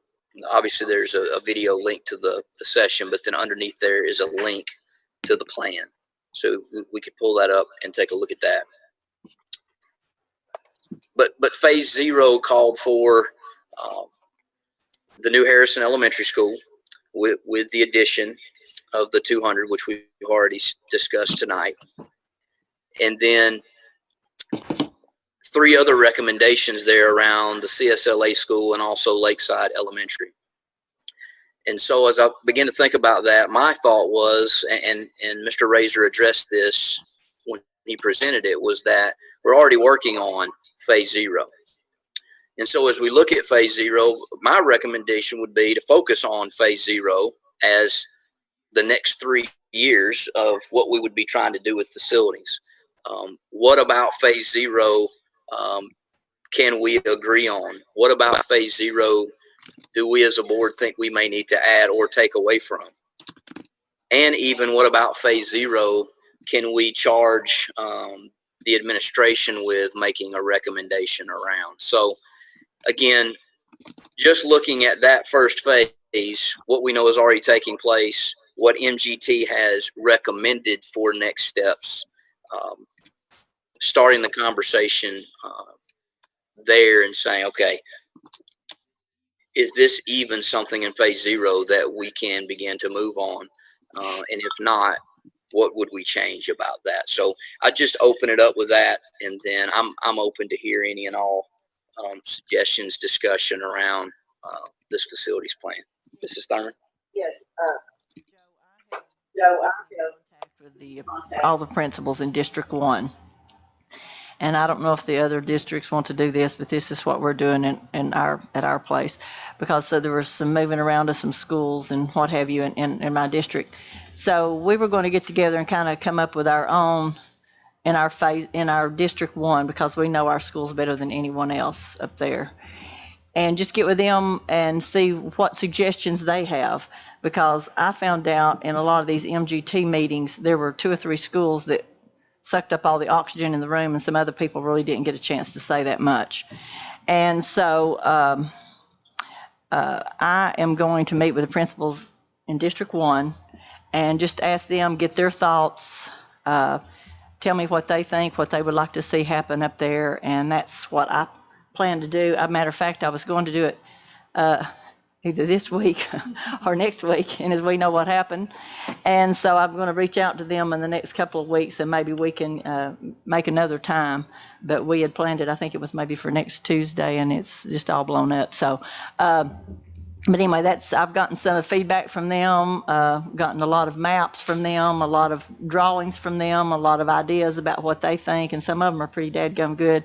So anyway, that's what I'm going to do, Joe, and meet with the principals in my district and see what we can come up with in our district.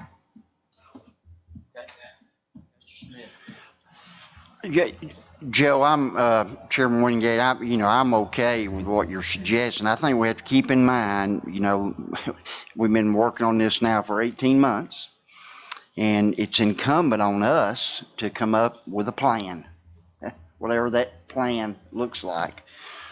And you referenced we've already started the 0 phase as they recommend, and you're right, we have. But I'm concerned about, especially since we still don't have a plan. We don't.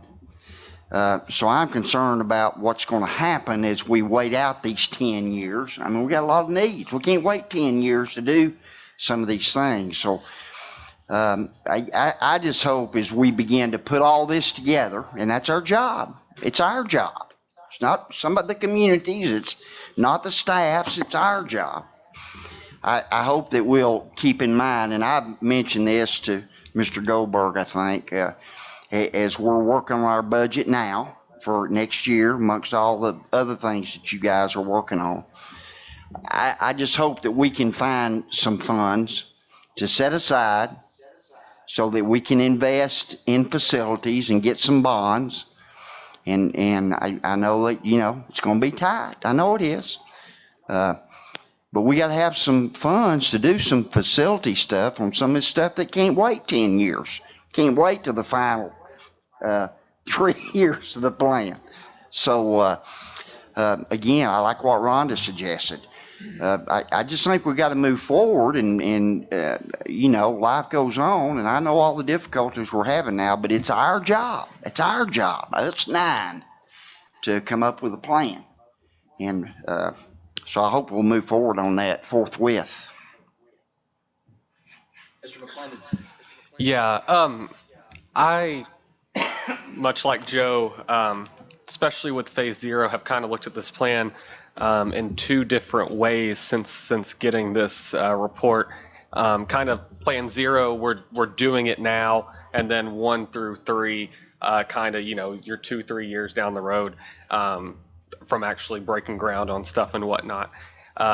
So I would kind of like to see maybe the administration in the next month or 2, depending on how things go, maybe put together a plan for Phase 0, suggestions for the CSLA, the Harrison, that kind of stuff. And then kind of during those 2 months, us as a board take the phasing plan 1, 2, and 3, and really maybe do some things like Rhonda is talking about, getting with principals. I passed out kind of something that I was looking for at our last meeting, couple of community meetings, a retreat for us as a board to really do a deep dive into this plan of facilities, bringing in our county commission. We are going to need some funds. Do we go through bonds on our end? Do we go through the county commission? What kind of steps do we take to make sure that that money is there? And then at some point in the next foreseeable future, voting on a plan that encompasses phases 1 through 3 for the next, years 2 to 10. But I'm much in support of hitting the ground running now with Phase 0 to get to start those projects as soon as possible.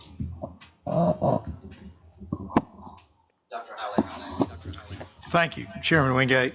I agree with Ms. Thurman. I had planned to do a community-wide meeting, but I think large groups are no longer appropriate. So I think her idea, I may try to meet with principals, either small groups or individually, do that too, to get their ideas. Two or three things that came to my mind. I think Chairman Wingate is right on target about dealing with one phase of this at a time. We've got to look at, and I know, Joe, we have a lot of needs. And I agree, we do, but we need to fund the ones that we're going to. You don't eat the elephant all in one meal. You got to take him one bite at a time. And so I think that Chairman Wingate's spot on that we need to deal with this. On CSLA has been on the drawing board as a priority for a long time, and I think we need to deal with it. Of course, right now we don't have any plan for CSLA. We've got to come up with some kind of a plan for that. Well, let me rephrase. We do have one. We had one for Tyler Middle School, and right now correct me if I'm wrong, Ms. Ford, have we ever voted to change that plan that we voted in? We've appropriated and paid out about $500,000 so far. So, I mean, we somehow need to deal with that before we move on to something else. And I'm not saying that's what we need to do, but I'm just saying we need to change our action. If we're going to officially need to change it. But I think we need to concentrate on this ground zero first. And then one other thing, and Mr. Goldberg, you may be more privy to this than I, but with our current economic situation, we don't know what kind of growth money we're going to have next year. And we have no idea. And unless you're a magician, you can't say it. I would say if we do get growth money, along with what Mr. Smith said, I would think our commission would probably be supportive if we would commit at least some of that growth money toward capital needs, which I would like to see if we have it. But there's so many questions right now that, the economic questions that we are definitely, as has been said by many people, in uncharted grounds. But I do think that if we do have the potential money, I agree with Mr. Smith, we need to look at some of our funding for capital outlay. Thank you.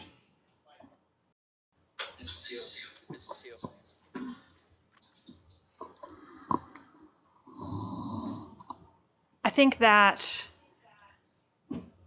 we need to be ready as a board to think big. We need to elevate our expectations. I didn't come here to think small.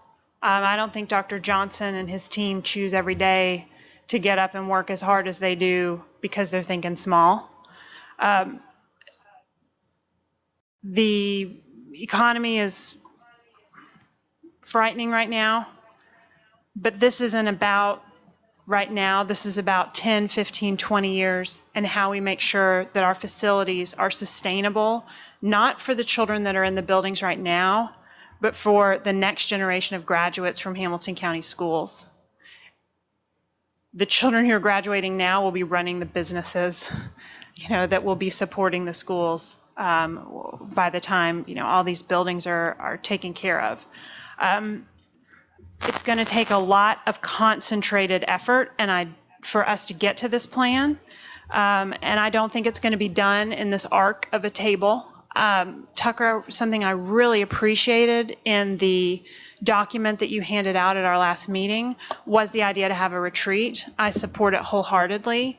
And I have some thoughts about what I'd like to see as takeaways from that retreat. Number one, a vision for our 2030 blueprint. And let me tell you, here's what I want out of this in the end. I want a document like our strategic plan that I, as a board member, and the next person that represents District 6 and the next person that represents each of your districts has in their hand that they can use as the razor for making decisions moving forward. That it's something that our board has ratified and said, this is what we believe is important, and this is what we have determined is the appropriate path for Hamilton County, given our knowledge to the best of our ability. So I want a vision for that document. I want us to know what is the appropriate blend of efficiency, academic success, and community impact when we build a building. I want to have values for that blueprint. I believe those values are going to guide all of our decisions as we move forward, because we don't know what the next great manufacturing plant is going to be. We don't know if Zoom is going to come and locate its corporate headquarters here in Chattanooga because of all that Hamilton County Schools has done with it. We know that this plan is going to evolve over time, so we need something to compare it to.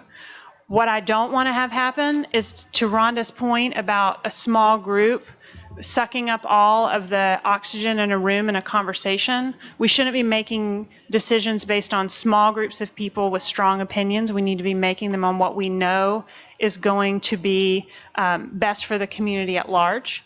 And so what I don't want to have happen is that we have one kind of school where we have a significant amount of community involvement, and then we build mega schools that everybody says they don't want in the areas of town where the parents can't get to the community meeting and maybe don't speak the language. So I want some values to come out of that strategy retreat. I want a glossary to come out of that strategy retreat.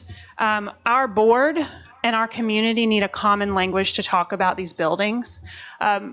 We use words like, and this has gone back for years, community school versus community in school. I, as a board member, advocate for community in school to have services.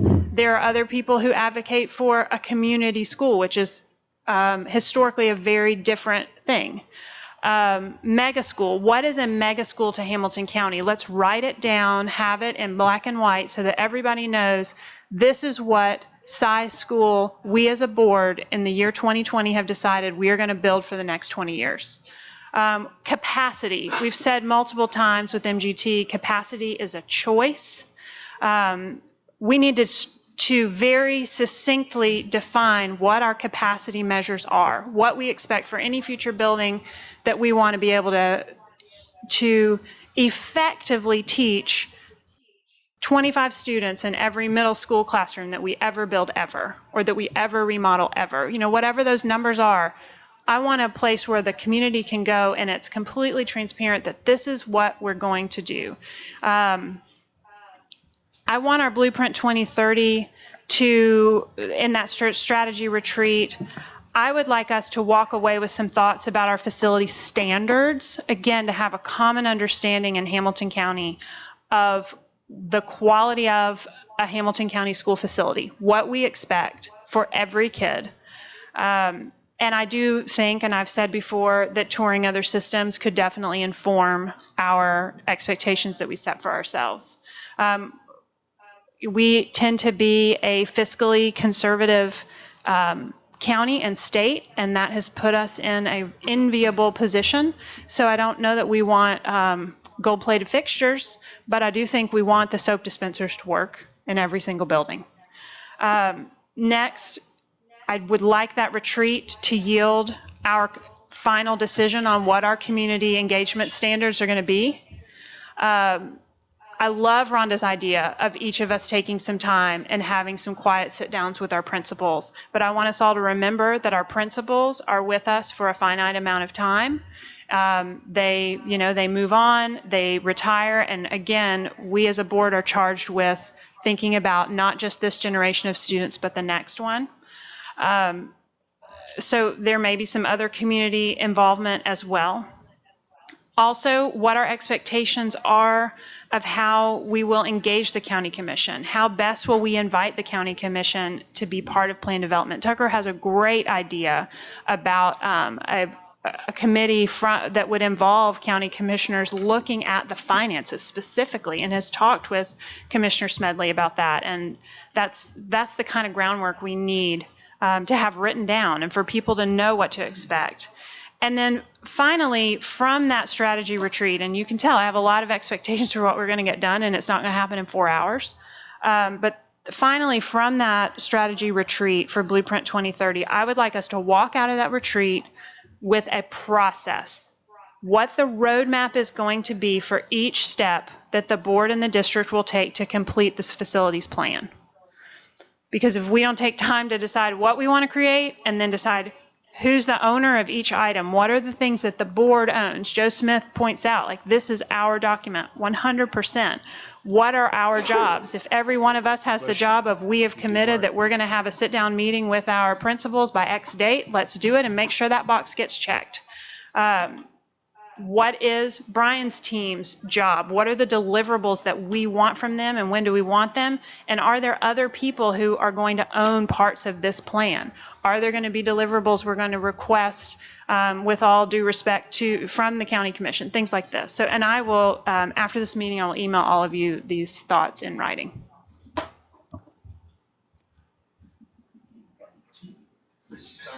Yeah, just Brent, I guess for you, about some funding for this. I know that we get, maybe we usually get the growth money, but we don't always have to get the growth money. But if we get a few $1 million in growth money, would it be more wise rather than just take that money to see if the county commission will issue bonds for that instead of just taking the money and maybe issue a bond with whatever we can get for that money at some point? And that way we get a lot more bang for our buck, I think, than just taking the money and running with it. I mean, would that be more wise? So we will be presenting revenue projections at the next work session. And based on what's happened in the past couple of days, I think those revenue projections are going to be a lot lower than we expected they would be 2 days ago. Yes. So, I think, so for money for bonding, I mean, $1 million gets 10 million worth of bonds. Whether or not we'll have the capacity to do that is we'll be able to discuss a lot more at the next work session when we have better projections. Okay, thank you. Yeah. Yeah. Absolutely. Yeah. The only thing I'll say, I just got like 3 things that I want the board to, and it's a credit to you all, but I think we continue to miss, and I'll speak from context and coming from a different place. Our standard for facilities is not where our facilities should be, and I don't apologize for saying that. Across our school system, facilities are not where they should be. We've got pockets of really great schools, and I'm grateful for our county commission, our county mayor, and taxpayer, but we've got pockets of schools that are not where they need to be. And so that's number one. I will say this, it's pretty unprecedented that a school district in the last 2.5 years, 3 years, you have contributed over $33 million to facilities. Last year, over $15 million. The year I came in, right before I came, $8 million, $9 million for roofs. And then we did give $1 million back in the initial bond issue from the county. When I first arrived, we gave $1 million back to bond. So we have taken that approach in particular instances. But $33 million for a school system to do out of their general operating is a significant hit. The other thing I'll say, and I just want to reiterate in full disclosure, you follow the lead of the governor, right? And so the reality is you've got a major stimulus package that's happening from the federal government, at some point. The governor just presented a budget where things were slashed in half, and he's tightening up. We're going to have to tighten up. Just in all candor, it's coming. We're not going to be able to do some of the things that we wanted to do. It is the reality of where we are financially. The only other thing I'd say, and I'd caution, is you're looking at a comprehensive 10-year plan, which in reality is more like a 15 or 20 or 30-year plan. By the time you get to year 3 or 4, you need to be starting to talk about the next 10 years, and you probably hadn't got through phase 1, much less 2, and so it's an iterative process. I'd be really careful with, you do want to chunk it, but I'd be really careful with pulling it apart to the point that you really diminish it, because that's where the political preferences come in versus looking comprehensively at the system and saying strategically, this is where we want to be over the next 10, 15, 20 years. Look, I talk to principals all the time. Lee Sims is going to tell me he wants a gym. He wants a gym he wanted a gym when I pulled into the to the back, right? I have to say, Lee Sims, that the most comprehensive strategic thing for our district. You know what I mean? And so I just would caution us in how we look at this. We can do the onesie twosie projects, and we will still have to do that.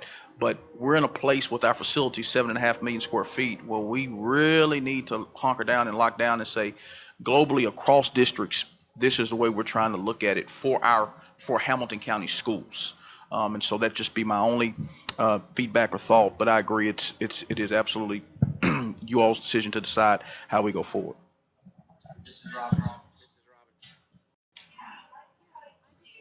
To state that, I feel pretty strongly that much of what Jenny is suggesting is pretty prudent to this situation and this topic. I think that, there's so much work to still be done around the facilities planning and the conversations that our community needs to be a part of. But ultimately, I echo what Jenny's saying in the sense that it is truly our responsibility to figure out what the right next steps are, regardless of what's going on today.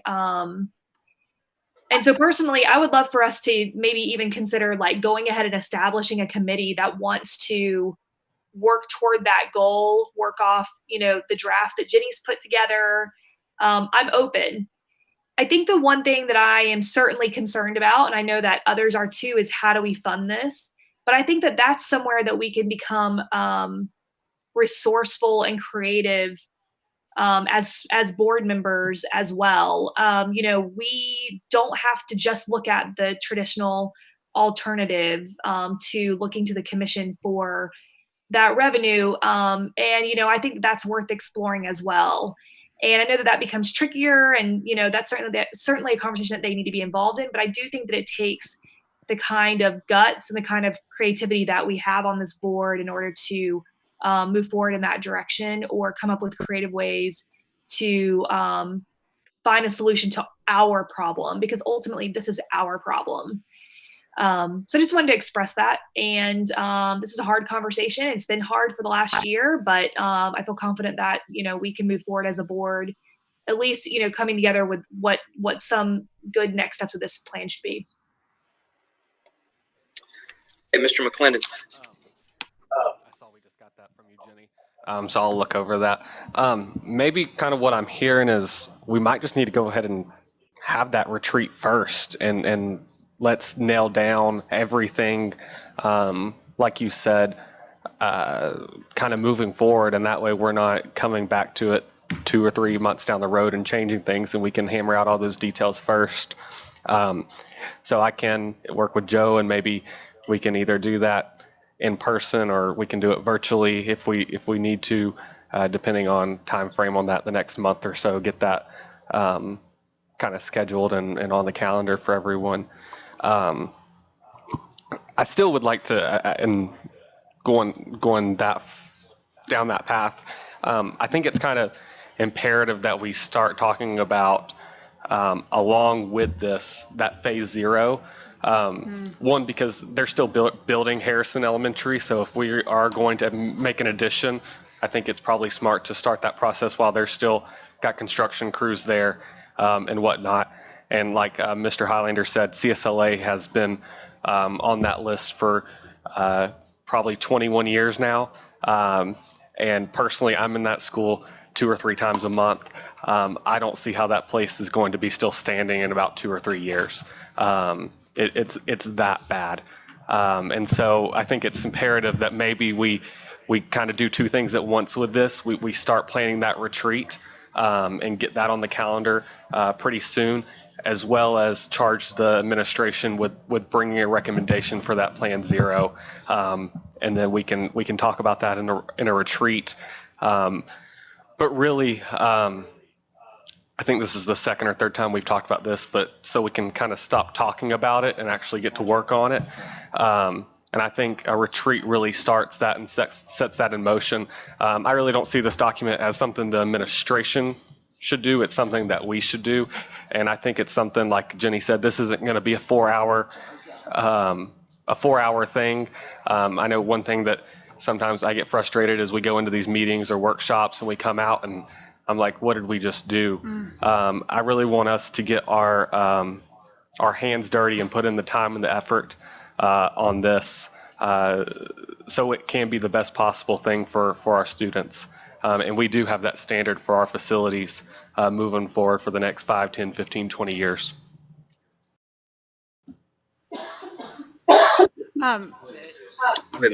To Tucker's point about going ahead and getting a retreat on the calendar, I'm obviously all for that. Just to elaborate on my point about, I don't think it's going to happen around this curved table. I would like us to have a facilitator for this that is not on the board. And wow, I'm echoing everywhere. And I think probably with a solid agenda and plan for deliverables that our community engagement team at the district could come up with a pretty neat way to engage us over the course of a lengthy conversation, because clearly we're not incredibly engaged right this second. But move us through with their sticky notes and their markers and so forth through these very important conversations about vision and values, et cetera. So Tucker, if you're taking the lead on that as our facilities point person with Joe and planning that, please know that, I mean, I've been squawking about that to Brian for a while, that I'd love for that team to facilitate it. I think that I think that's something that I'll look into, and there's a few names that I have in mind that I'll reach out to and see if they're willing to do. I'll go ahead and call on myself since the chairman stepped out. I just, Tucker and Mr. Chairman, let's just do something. You said just a minute ago, we've been talking about it. Yeah, we have. And it's our job. It's not the administration's job. It's not the principal's job. It's not the community's job. It's our job to come up with this 2030 plan. Whatever that looks like. So let's quit talking about it and let's, Mr. Chairman, let's meet. Let's do something. Yeah, probably most of us have got more time now than we've had in a long time to do something like this. There's no meetings at night. Yeah. So let's rock and roll, buddy. All right. Any other discussion here? Mrs. Robin, that was your hand raised from the first time, right? I was just looking at the screen. Okay. So I'd be happy to defer to our facilities liaison there, Mr. McClendon, if you want to. Absolutely. I'll defer to you to start looking at some dates and communicating either through Mrs. Ford and to the rest of the board members, and let's try to get something nailed down about getting together. And then I'll look forward to those conversations and what folks will bring. So anything else? Let's see. We've got before I read the announcements, I personally want to say, as an educator, it's hard to believe I'm finishing my 22nd year now in education, but I am extremely proud of the way that teachers and school building leaders in our county have rallied. And, as a parent of 3 elementary school students, it is, again, just made me proud to see how education really has been turned on its head in less than a week, and to see our teachers respond the way that they have, not only with professionalism, but just a passion for what they do, and all of the different ways that they've responded. And I had the opportunity yesterday just quickly speak to some of those principals and thank them for that. But I also want to thank the teachers, and I haven't been able to see any of those really because of the situation of schools being closed. But I can't say it enough how much I'm thankful for our teachers in Hamilton County and what they do for our students every day. So I just want to make sure that I said that. On our events and announcements here, we have listed for next Thursday a budget session, assuming we'll still be able to do that. And then I think B has probably been canceled, right? I'm sure it is. Hatter Middle School, 25-year It's celebration. inside that window. Yeah, yeah. Hunter's going to be postponed. 5:30.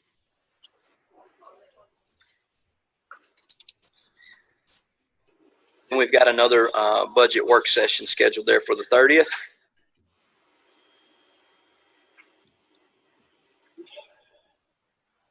And I'm not going to mention these calendar items really because, I mean, obviously spring break is there, but we're on extended spring break right now.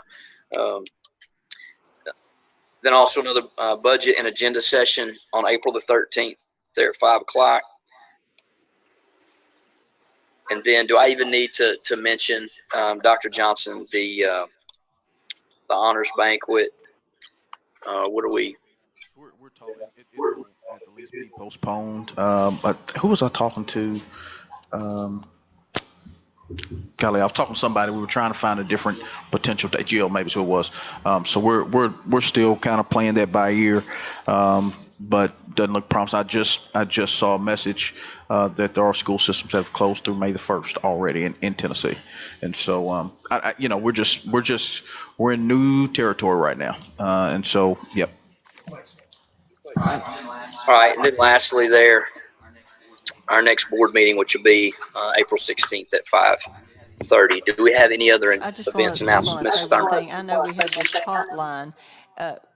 Is there any way that parents and grandparents or custodial parents, whoever, I know that some parents have contacted me about just having basic school supplies. Of course, I'm willing, to provide whatever some people need, but that may be something we don't think about, that some parents, just don't have the basic, the paper, whatever, for the age appropriate for the kids or whatever. Do we partner with anybody with that, or Yes. can they do that, or what? So, as many of us as possible are going to try to ride the routes Monday so we can get a lay of the land. And we've had so many partners. We've had churches say, I'll send a grocery bag home. Mm-hmm. And next steps would be preparing a sack of supplies to go home as well. It's in the works right now. Okay. All right. Thank you. Thank you. Do what? And yeah, and I was gonna say, if you got specific parents that have a need, if you'll send the names to us, so we can we'll tell work them to through. call this same number. They can call that number, or they can call the school directly, or email the principal. Like, we're not gonna let anybody. We'll figure it out. So right, yeah. Thank you. So, Yes, I wanted to piggyback on what you said, Joe Wingate, Chairman Wingate, and thank Dr. Johnson and the leadership team for all the daily announcements as well, that come out and that they're dated. And I think, Dr. Johnson, are you not having another WTCI session on Sunday? Monday. With PBS? Each Monday at 8 p.m. until we get it all figured out. Okay, and that was awesome. I just wanted to say thank you for doing that. And I want to ask, do you ever go home and sleep? I know that you guys are working around the clock, and I notice it, and I just want to again say thank you. The food distribution has been amazing. I know Kate and her team has worked around the clock on that. And I know Melissa was even going around to all the drop-off sites and checking on all the volunteers and changing it daily. So making sure all the kids were getting their food. And I think y'all are just doing a great job. I don't know. You all must be exhausted. And I hope you're getting lots of coffee. I hope that I will send some extra Starbucks cards your way. So thank you. And also a big kudos to the parents. I think the parents need to be, they have a big learning curve here, learning how to teach their children at home. So I'd like to say thank you to all the parents as well. Mrs. Hill. So I'm just looking at these times for all these work sessions. So we've got on March 26th, it's a 5:30 work session. On March 30th, it's from 4:30 to 6:30. And on April 13th, it's at 5 o'clock. Do we notice we are in 3 different meetings and every one of them starts at a different time? It's just, that is confusing. And it seems to me that, are they also actually reasonable? Because we're saying that the March 30th is going to go from 4:30 to 6:30. Does the 26th need to start earlier? Does the April 13th need to start earlier, especially given that the 13th is also an agenda session? Just something to think about. Like, I had these on my calendar and I just had to move every one of them to a different time. And I know it's a crazy world right now. Yeah. It's not all about me and my calendar, but Yeah. what? So I think you raised a good point, and I'll put out there to the board right now. Me and Brent we were having a mini huddle here. You know, in reality, and I hate to just preempt too much, but I really think our budget's going to be so lean, it's going to be pretty straightforward. And I mean, I'm just calling it like it is. And so, you know, I don't know that we couldn't, I don't know that we couldn't get it done in a 2-hour, 3-hour session, and then we got to come back, obviously, in April, and we've got another work session that sits there. It'd be up to you all. But I'm also sensitive to the fact that the format in which we're doing these meetings right now for the public, and I guess we'll get feedback on this, you know, tomorrow, and you all will when you go out into the community. I don't know that it's the most effective or beneficial. You know, you got board members that can't hear different things. And so I put it out there. We can easily change all the times to 5:30, but we can easily look at, because we are in such a unique budget year. I mean, the state legislature, they're pushing everything forward to try to get things done. So we can absolutely change all the times, standardize the times. If you all want to let us know through Sherry what times you want it, and we can also look at, can we do some consolidation and maybe say, hey, we got to have a 2 or 3 hour longer session, and let's try to plow through as much as we can. But I'd put all those options out there as we kind of go through this season. Mr. Yeah, I'm just going to echo what you said, Chairman Wingate. Is our teachers have been just amazing. I've seen pictures of kindergarten teachers doing conference calls on Zoom with kindergartners. That's insane that they're able to do that and being effective with their learning and making contact with them. And our parents have been just phenomenal in having to work from home and teach and everything like that. So I know this is all uncharted territory for us, and you know, this board and myself and everyone, we're trying to get through it. But just want to say thank you to the parents and the teachers and the students. It has to be a kind of a whirlwind for them. But that's all.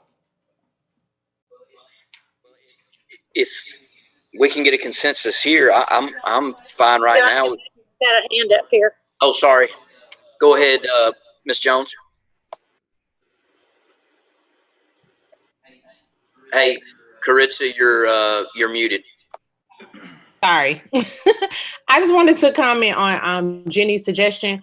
And God knows I do not like coming multiple times, but in lieu of what's going on right now and the fact that everybody's been on this path before, but the fact that Tiffany and I have younger children, I help with my grandma, you know, I mean, we all have stuff going on, but I'm just saying for meetings, because I mean, this meeting, our current meeting in normal time, I'm fearful of coming to a meeting with y'all because it could turn into a 6-hour meeting. So I'm just being honest. So I'm just worried about that, because sometimes we get into discussions and they become elongated. And so I don't know, I'm just eerie on that. I think I'm telling you, I personally would rather keep them several meetings versus longer meetings, because longer meetings turn into longer meetings. Caritza is currently hungry.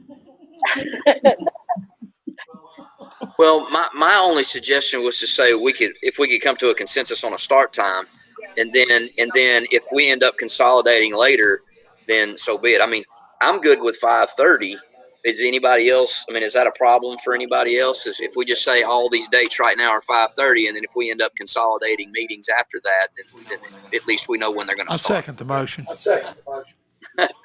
I'm good with that. Okay, any objections to that? Okay. All right, so we'll work with that then. All right, do we have any other events, announcements we need to talk about? Probably not events, but okay, meeting adjourned. An egg giveaway.